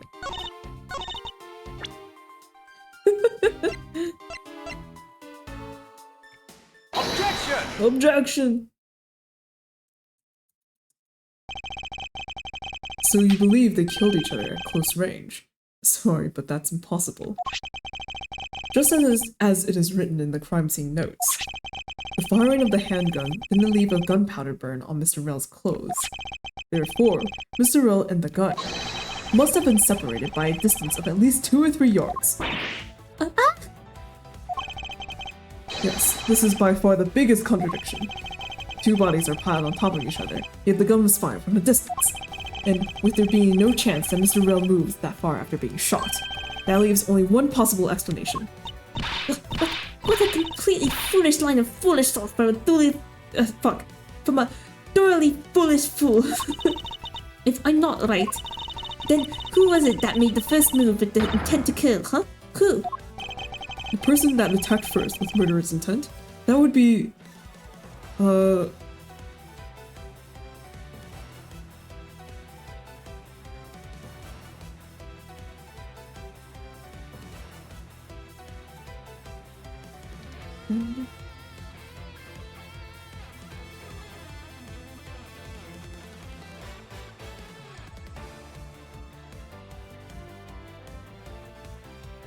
Who attacked first with murderous intent?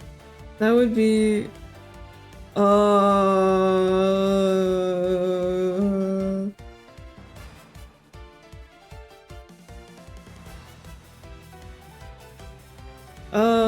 Wait.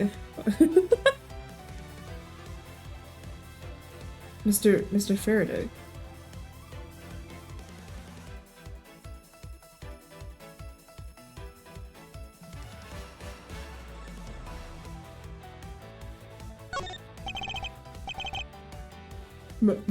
Oh shit. Mr. Faraday, of course. Hey pal, words there now contradicts what you said earlier. No, to be busted by Gumshoe of all people. I have to rethink this. The fact the music stops for a second for Gumshoe to correct us. Damn. I have to rethink this carefully. Person that attacked first with murder intent. That would be neither man. Here in this room. Contradictions appear no matter which man we claim attacked first. Thus, there can only be one explanation. There was a third person here. It was that third person who killed both Mr. Faraday and Mr. Rell, and set their bodies up to make it look like a double murder. That third person is the real culprit. Miles Edgeworth, there's one thing you're missing. Evidence, correct? Exactly. Everything you said up until now is nothing but a story played out in your head. However, this is where the real test begins. Can you prove that there is a third person involved in this crime? Of course. If a third person was truly here, the fact would resolve the glaring contradiction. The proof that this has all been a setup made to look like they killed each other. I'll present it and lay bare the final piece of the puzzle that's not yet in place. What is the piece of evidence that proves there is a third person involved?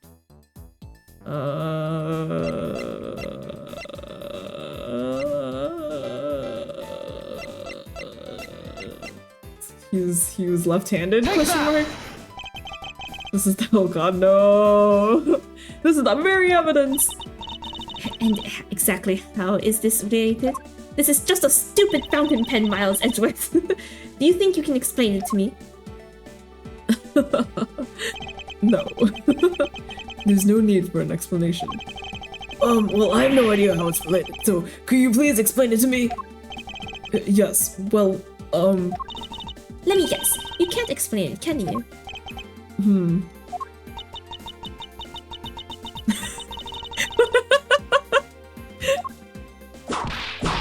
Ah! It would appear that I was wrong. But there's definitely a contradiction here. And it should resolve itself if there is truly a third person here. I just need to go over the evidence and my thoughts once again. What is the piece of evidence that proves that there's a third person involved? Okay. Ellipses intensify. Yeah. Okay. No, that's not it.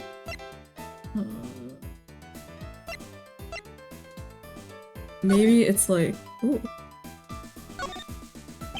This blood here is from Mr. Faraday. There are no other clues to be found. Which begs the question, do I need to put this bag inside another bag in order to preserve it as evidence? Take that! The gun in Mr. Faraday's hand, and the plastic bag with his blood on it. These two items point to the presence of a third person. How so?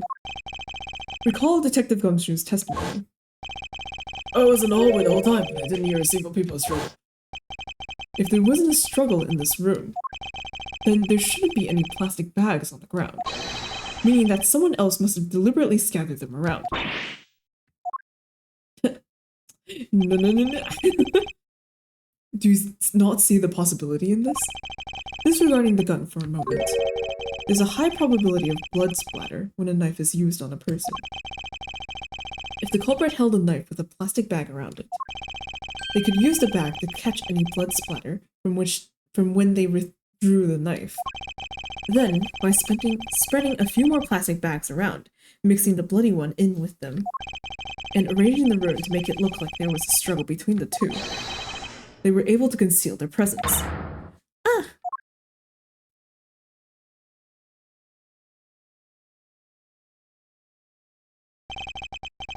Looks like we've still got a long way to go in this investigation. Yes. Objection! What the? Oh my god, what? The judge like was so weird. And he's what? And he's kind of short? What the hell?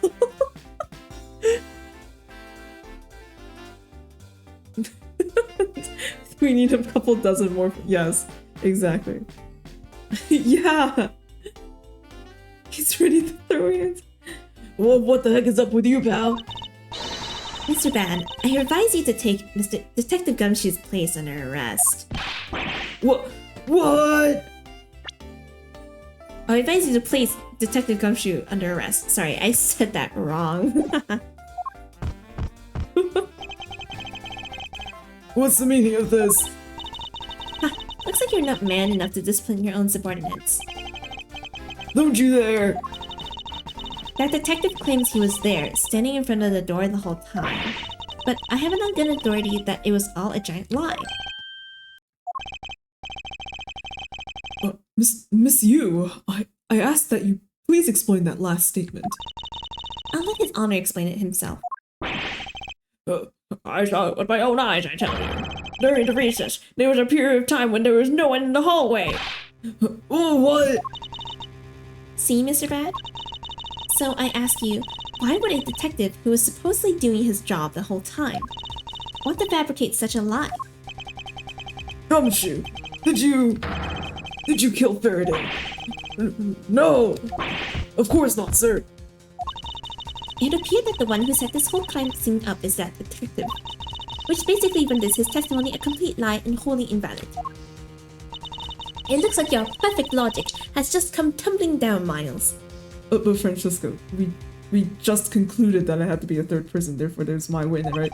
I was in the hallway the whole time, but I didn't hear a single peep of a struggle. Was that statement really a lie? Detective Gumshoe, you're now a suspect in the murder of 2 men. Now spit out the truth, or so help me. I haven't lied to anyone, sir. Honest. I was really there. I was in the hallway the whole time. Hold it! Detective Bad, I ask that you please do not act without my permission. After all, I am the one that is heading up this investigation, am I not? Bitch, don't talk like you know what's going on, boy. All I want is for this investigation to run perfectly. Perfection is the only wish of a disciple of Von Karma, after all. Therefore, before you take Detective Gumshoe into custody, I'd like to set the record straight on something. Hey, what's that? What should I ask Detective Gumshoe about? Motive for murders, why he wasn't in the hallway, state of the hallway. State of the hallway? Detective Gumshoe, I take it that no one else was in the hallway at any time, correct? Of course not, pal. You're being awfully defensive. Might you be hiding something from me? Watch your mouth, pal. You can't go around saying stuff like that about me without any evidence. I suppose you're right. I have no evidence at this point. Miles Edgeworth, how can you be losing the battle of wits with this detective? God, the disgrace. Maybe I should ask about something else. Or should I ask Oh shit, wait, no, I didn't. No! Not the second fumble. I suppose the one thing I like clarified is Detective Gumshoe's motive for committing this crime. Motive, huh? Gumshoe, you got a grudge against Faraday or anything? No, sir, not me. Not a single bad thing against Mr. Faraday, sir. Is that a fact? Objection! You really have a problem with lying, don't you, Detective Gumshoe? I'm telling you, I am not lying! The more unnatural you act, the more suspicious you become, you know? If you want a motive, Edgeworth, I have one for you right here. Could you please share it with us? However, be forewarned that I won't hesitate to object into flights of fancy. Because all I'm interested in is the perfect explanation. Okay, you're serious, aren't you? Fine. You amuse me, so I'll humor you with a little courtroom practice. Oh, shit. Okay, I guess we're... Okay. I guess the motive was the right answer. But I thought that they agreed that motive wasn't that important in the last case. I guess it just varies, whatever. Don't choose motive. It was about a week ago. I saw the detective get chewed out by a livid Faraday in front of the precinct. He stood there super panicked as Mr. Faraday yelled, "That's a salary cut for you, nitwit." A brand new detective suddenly getting his salary cut. That's reason enough for a grudge. Well, how's that for the perfect explanation? Gumshoe would never motive over what? Gumshoe would never murder over such a thing. His salary gets cut every day. That's just another Tuesday for him. You totally misunderstand me, pal. No matter how mad I get, I could never hold a grudge. Yeah. Quiet! We can't trust anything you say. Poor Gumshoe is ever shrinking salary. Well, I forgot where, but I remember someone making a joke where it's like, at this point, Gumshoe will have to pay to go to work. Sir. There's nothing wrong with the motive she proposed, per se. But there were some gaps in her logic that need to be filled in. Miss Yu's perfect explanation may not be so perfect after all. Rebuttal. Gumshoe's motive. Okay, it was about a week ago. Hold it! A week ago? Then you and Detective Gumshoe are acquaintances? No way. I only met him in person today. Then how did you know about Detective Gumshoe? Oh, I've seen him around before. I saw the detective get chewed out by a livid Faraday in front of the precinct. Hold it! Mr. Faraday was upset. Yeah, you know what else? Mr. Faraday isn't exactly known to get angry often. There he was, totally beat red in the face. And the offending detective just stood there, pale as a ghost, like he was about to die. Just like the face he's making now, right? I'm completely innocent, I tell you. The poor man.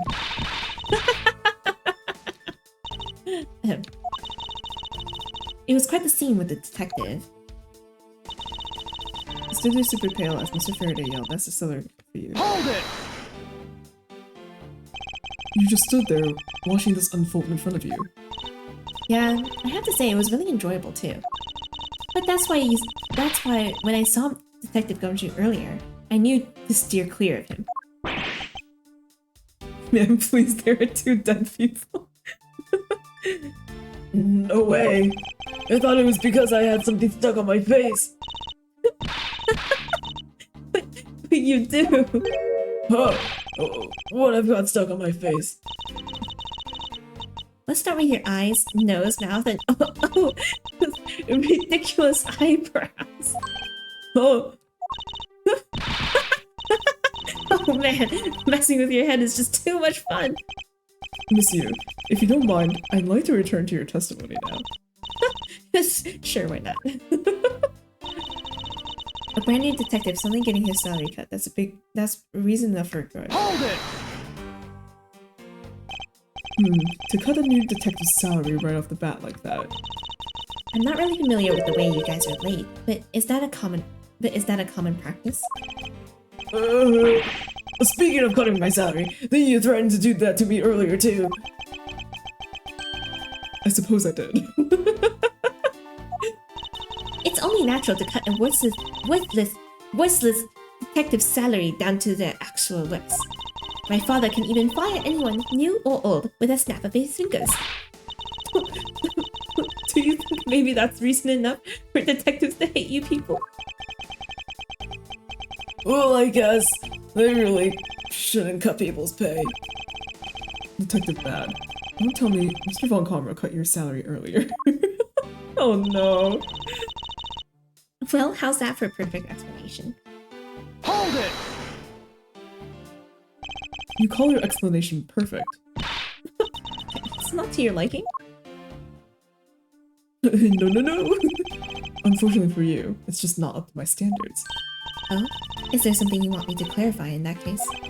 What should I do? Should I raise an objection? Sure, I don't know.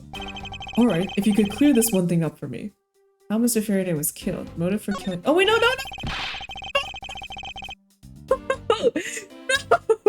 No! Edgeworth, I'm sorry for the fumble. I'm sorry, Edgeworth.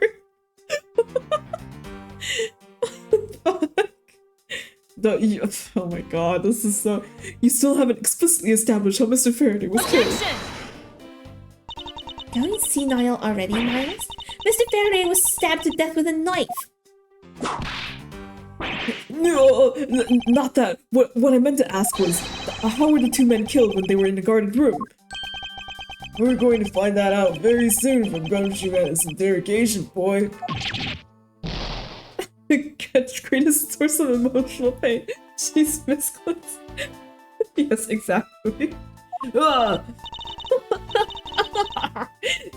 You're right, Edgeworth. Why do you make those noises? Okay, poor baby. Tell you what, I'll let you have another go. How's that? Alright, if you could clear this one thing up for me. Motive for killing Mr. Rel, Faraday and Gumshoe's relation. Motive for killing Mr. Rel. I understand that Mr. Gumshoe— what the hell? I understand that Detective Gumshoe's potential motive for killing— Oh my god. I understand Detective Gumshoe's potential motive for killing Mr. Faraday. However, what about his motive for killing Mr. Rel? His motive for killing Rel? Like I would know. If there's no clear motive for both of the murders, then I doubt this incident would have occurred. Wouldn't you agree? Is there anyone else who might have had a grudge against either of the two men? Or should we look into that ourselves? Oh, in that case, I have absolutely no idea. What? But that's impossible. She must know something. Wait, please not glare at me like that. It makes me laugh. Oh, I didn't even do anything and you're already laughing away. Well, anyway, the way I see it, as long as he had a motive to kill one of the two, this crime would have played out the way it did anyway. Oh, would you care to explain your logic? I'll have you know I'm quite an expert at this logic thing. And this time, please try to provide a truly perfect explanation. Perfect this, perfect that. Stop being so tight, or is that a requisite trait of being a Von Karma? Miles Edgeworth, I demand that you shut this rude woman up! I wish you'd both be quiet for just 1 second. Oh well. Well, I guess I'll just have to explain it to you kids. Motive to kill the men. There's no one out there with a— Oh my god. There's no one out there with a motive to kill both Mr. Faraday and Mr. Rao. All you really have to establish is that someone had a grudge against one of the two men. Mr. Rao, who happened to be there, became a witness to Mr. Faraday's murder. Therefore, he was killed out of necessity. It's set up to look like they had killed each other. I wonder if that's really true. Is there no one out there with a grudge against both men? I should take another hard look at the evidence for this morning's case. The second KG incident, as people are calling it, involving an embassy staff member, and the two men who both wound up as suspects in that case. Is there someone else I'm overlooking who is somehow related to them? Motive to kill the men.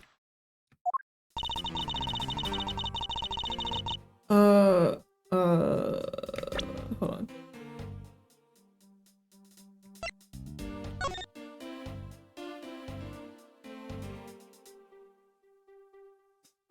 I'm not guilty, the victim.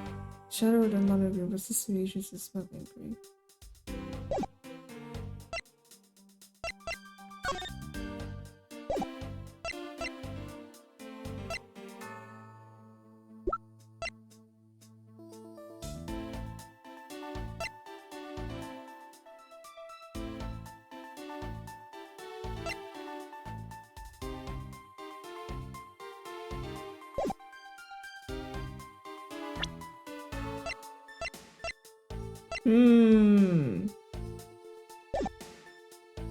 There's no one out there with a motive to kill both Mr. Faraday and Mr. Moore. Hold it! So there is no one else who might have a grudge against both Mr. Faraday and Mr. Rel. I suppose no one is a bit of a stretch. But I'm pretty sure no one like that was here in this courthouse today. She's lying through her teeth. We just saw someone like that here earlier. Besides, you don't need to prove that the killer had a grudge against both men. All you really have to establish is that someone had a grudge against one of the two men. Hold it! I know I don't have to press, but I just want to see someone with a grudge against one of the men. In that case, aren't there plenty of other people who fit the bill? Sure. After all, who doesn't garner scorn from another simply by being alive? But the only one who held a grudge and acted...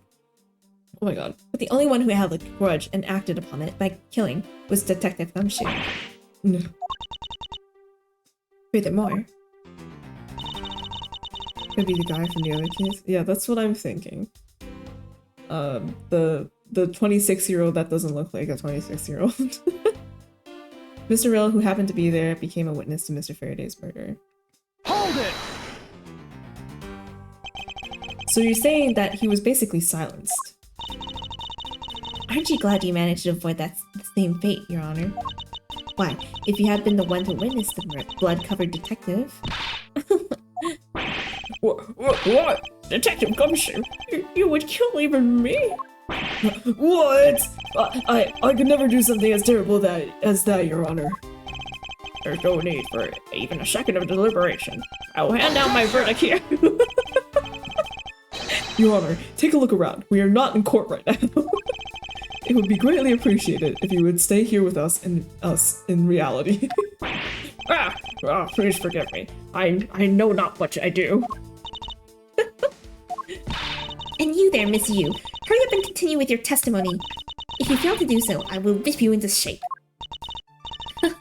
That's nice. Sounds kind of like fun, actually. What? Anyway, Detective Gunshi had to erase the witness, Mr. Rao. Therefore, he was killed out of necessity and set up to look like they had killed each other. Hold it! Didn't do it, pal. No hard feelings, but I don't think we can take the word of a criminal seriously. But I can't even begin to think of ways to set up a crime scene. I suppose you do lack the necessary tactical mind required to do such a thing. Why do you have to kick a man when he's down, pal? You shouldn't put yourself down, detective. You're a big boy. I bet you thought it up all by yourself, right? Yeah, that's right, and I worked real hard at it too. Oh my god, Gumshoe. I think this proves one thing about the detective. He has the mental acuity of a war. Mr. Edgeworth, but you would still love me if I was a worm, right? No. I wouldn't love you as you are now, Detective Gumshoe. I have to admit, her explanation makes sense. However, there is also something she overlooked in her testimony. Would you love me if I was a worm? I should present that piece of evidence and see if I can't make her see the truth. Okay. Objection! Miss Yu, I believe there is someone you overlooked in making your statement. Or rather, is it because you'd rather not bring this person up? What do you mean? We're looking for someone with a reason to kill both Mr. Faraday and Mr. Rao. I can think of at least one person that fits the bill. He was the suspect in the original KG-8 incident, and a member of the Kodopian embassy staff, Mr. Manny Cochin. That's right, the very man who came to visit you earlier out in the hallway. The man who killed a member of the Kodopian embassy staff, Mr. Rel, and the man who was the lead prosecutor for the KG-8 incident, Mr. Faraday. Are you telling me that Mr. Cochin has no reason at all to kill both of these men? Well, I suppose he might have a reason or two. You covered for me, Val! Maybe you're not such a bad guy after all. Don't get ahead of yourself. You're still a suspect. Make no mistake of that. The perfect evidence, the perfect testimony. These are the only things I wish to hold. But I didn't do it! You will stay under my authority and go investigate Mr. Manny Cochin for me. And remember, I will not be very forgiving should any of this leak out. You want to investigate Cochin? You'd just be wasting your time. And, why is that? Cochin was up in the viewing gallery watching the trial, or so I was told. Every cop in this place has been keeping an eye on the guy since he arrived. Then the only real suspect we have is still Detective Gumshoe. I suppose so. No way, come on, Detective Bad. You've gotta believe me, sir. I really was in that hallway the whole time, sir. I never took a single step into this room, sir. Okay, then... okay, then are you saying it was someone else who passed through the hallway? No. There was no one else, sir. Then why should I believe you didn't do it? That is one incredibly foolish detective, standing right in front of a crime scene all by himself. It's as good as a confession of guilt. I have to admit, it's a bit strange. Most criminals will fabricate some sort of lie to escape their crimes. And if that detective really wanted to prove that he is innocent, you'd think he would at the very least offer up "I spaced out while on duty" or the like. Come on, come shoot, time for your interrogation. Detective Bad. Aw, poor Gumshoe. Miles Edgeworth, I will go on ahead and report this to Papa. And that, as they say, is that. Right, everyone? Ho, ho, ho. Well, I suppose we should both be getting back to our real jobs now, huh? Before we do, Miss Yu, there's something I'd like to speak with you about. What is it? But first, let me take a look at the crime scene. Everything is neat and tidy on top of the table. But then I think, oh, that's the table. Sorry.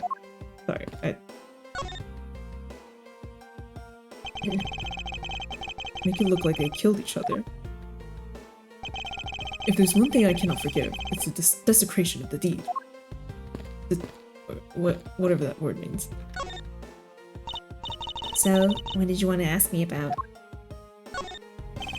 The current case of the murdered Cappadopian embassy staff member. I've heard that people have begun calling it the second KG-8 incident. Only among you law enforcement types. And, what about it? I'd like for you to tell me everything you know about the original KG-8 incident. I'm afraid I can't help you. I don't know anything beyond what was reported in the papers. No, I believe you know much more, since you are directly tied to the KG-8 incident. I'd appreciate if you'd stop with the false accusations. Baseless outbursts are useless both inside and outside the courtroom, don't you know? I do, but I also know that I do have a leg to stand on here.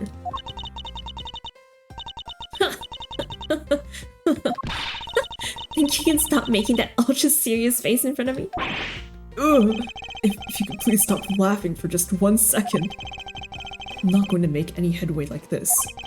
I'm just going to have to show her exactly how related to the KG-8 incident she is.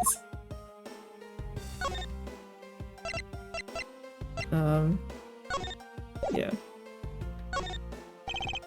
Miss Yu, I believe that I have proof of your connection to the KG-8 incident. That file is your proof? Very well then. Why don't you tell me exactly how I'm related to the KG-8 incident? You're the victim. Your connection to the KG-8 incident is to the victim. The victim's name is CCU. You will note that she has the same last name as you. Can you really still tell me with a straight face that you are not related to this case?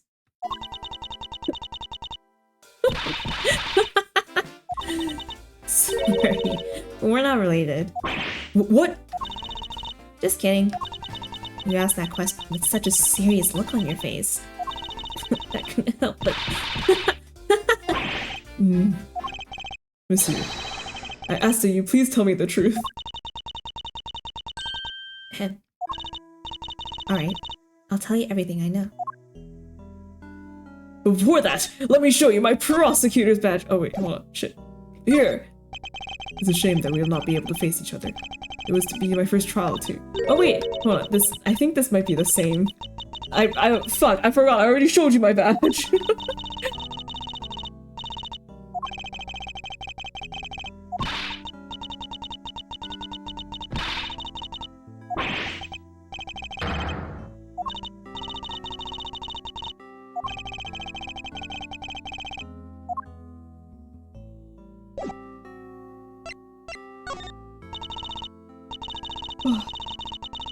As you guessed, the one who reported the smuggling activities of the Mono Group was my sister, CCU. As I thought. And she was killed right before she was to testify at the impending trial by Manny Cochin. But because he was tried once and was acquitted, he gets to live out the rest of his cushy life completely carefree. All because of a lack of evidence. No, I heard the evidence to convict him did exist. What? Wanted entry. I heard it from Mr. Faraday himself after Mr. Cochin's trial was over. Apparently, a man in black made off with the most important piece of evidence. Then the evidence has been tampered with. Isn't it just like a criminal to do something like that? The smuggling ring became being run out of the Mono Group by one of its secretaries. They bailed Mr. Cochin out. Turns out they were in the league with each other. They were in league with each other all along. How big was that smuggling ring? Was it a large operation? I don't really know. Which is why I wanted to become the lead defense on this case that people are calling the second KGA incident. But I haven't learned anything new at all. I was probably expecting too much, I know. You mean, you think this case has nothing to do with the smuggling ring? I don't know what to think. Why did Mr. Cochin want to meet with you earlier? Actually, he came to watch the trial. Apparently, he only found out that I was the defense lawyer on this case after he arrived. Oh. He figured he should say hi, and one other thing. Looks like he couldn't resolve anything this time either. Too bad. Damn.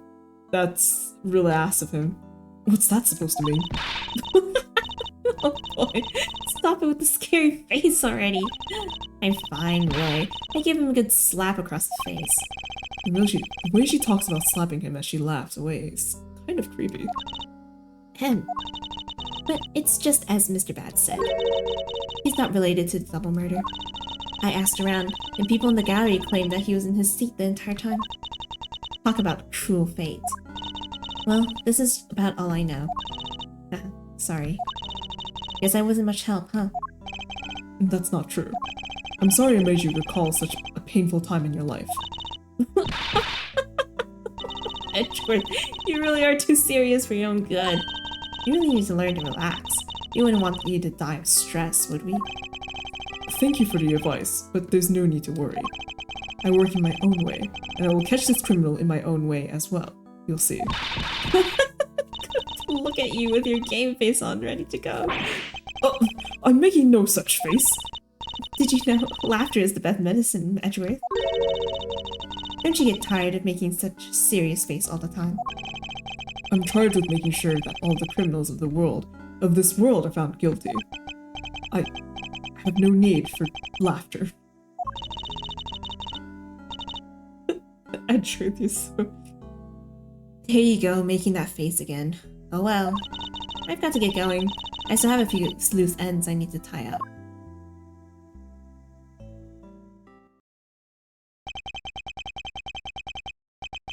The KG8 incident and this murder investigation. It is my belief that these two cases are related to each other somehow. Plus, that Detective Gumshoe. It's obvious he's lying, even though the lie is hurting his chances. Clearly this case is far from over. But whether or not that detective is the murderer can only be determined once I've completed my perfect investigation. Mr. Von Karma, I swear to uphold your honorable name, or my name isn't Miles Edgeworth. To be continued.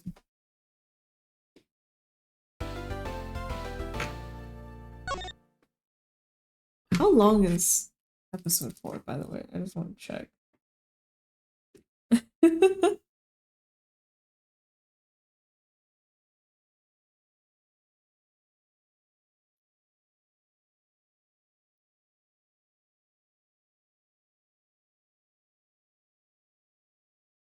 Do do do do do do do do do do do do do do do. Do do do do do do do do do. Do do do do do do do do. Do do do do do do do do do. Do do do do do do do do do. Do do do do do do do do do. Do do do do do do do do do do. 1, 2,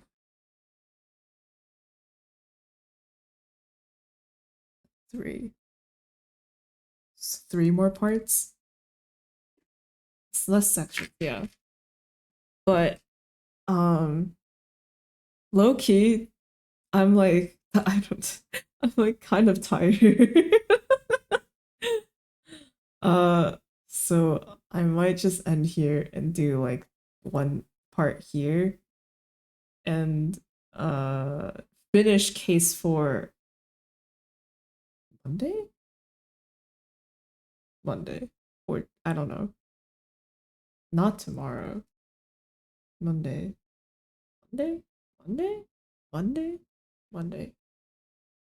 something like that. Which is a bit of a like it's a bit of a break between the two. Someday. Man. Okay. My memory is shit, but you know, the game will remind me probably.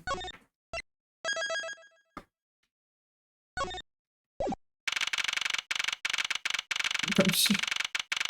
What is this guy doing? Okay. What is this guy doing? Are the officers okay?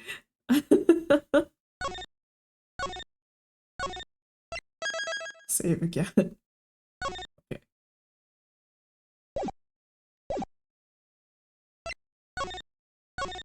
Wait, no, it's homeboy. Oh my god. Okay. There we go. Hooray!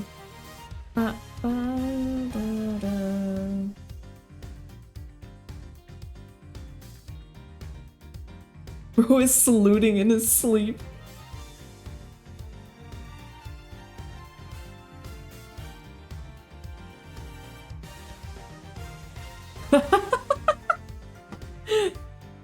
Okay.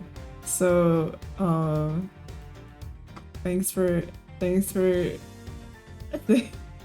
Excel. Thanks for stopping by. Thanks for peeping. The big, oh my god!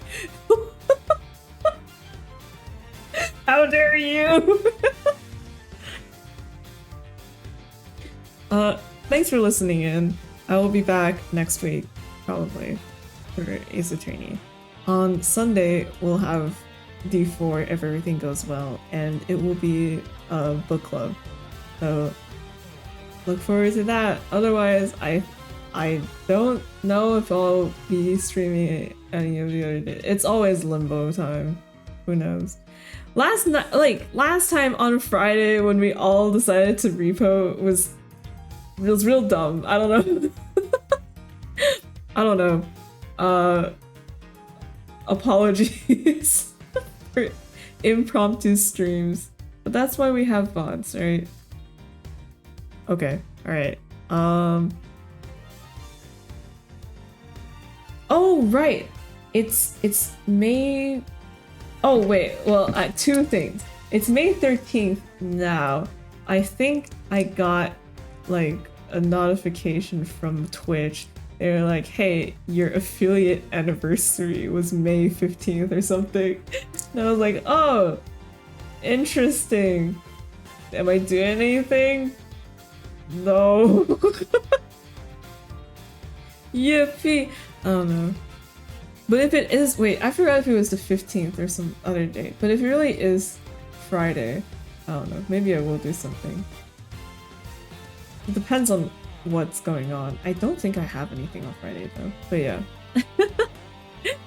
Yeah, of course. Yippee! Yippee! I'm always happy to provide a stream. Good night. Have a good rest. Sleep well, etc. Hype. Don't hype it up. Don't. It's not gonna be anything. It's probably just gonna be me yapping for like 20 hours.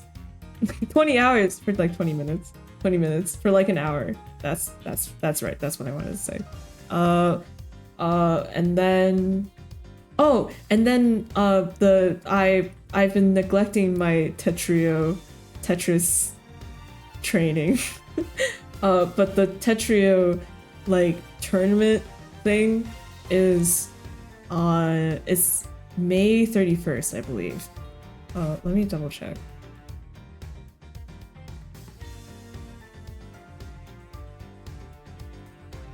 Yes, May 31st. There's 2 days. Yeah.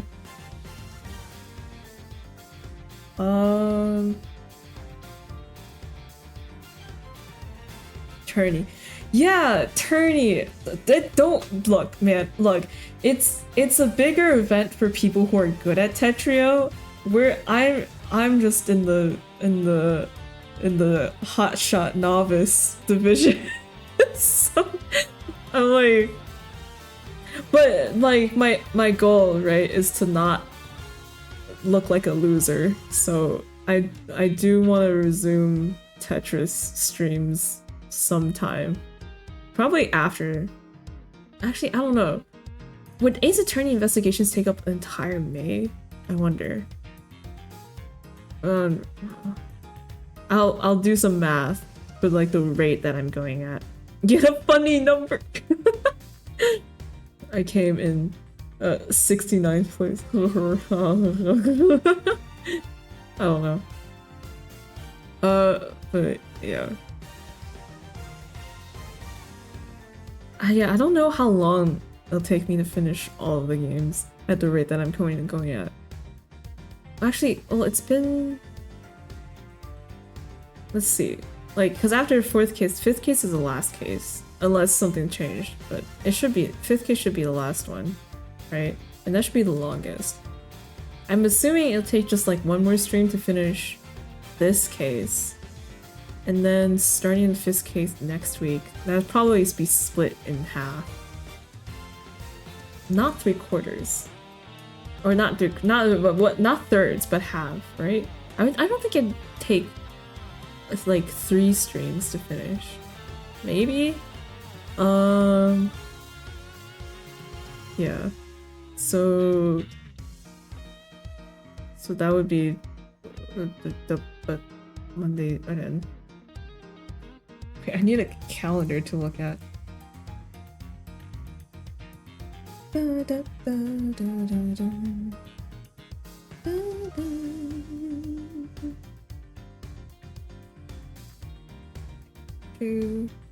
Oh yeah, it might take...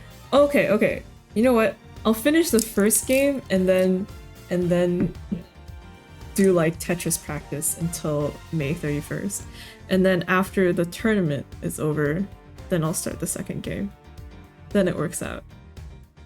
Something like that. Hooray! Yippee! We figured it out! Yeah, and I've been putting this off, but I was supposed to draw art for Zodiac Paradigm Snake's birthday. That was like Monday, I think, and I have been putting it off. Apologies. I will get it out sometime, but I'm like, I don't know. My ability, it's like, yeah, I don't know. It'll happen. Don't worry, I won't forget about her. Then again, like, half of me is like, you know, I'm probably the only one paying attention to the birthdays that much. You know, like I could secretly change her birthday and like no one would know.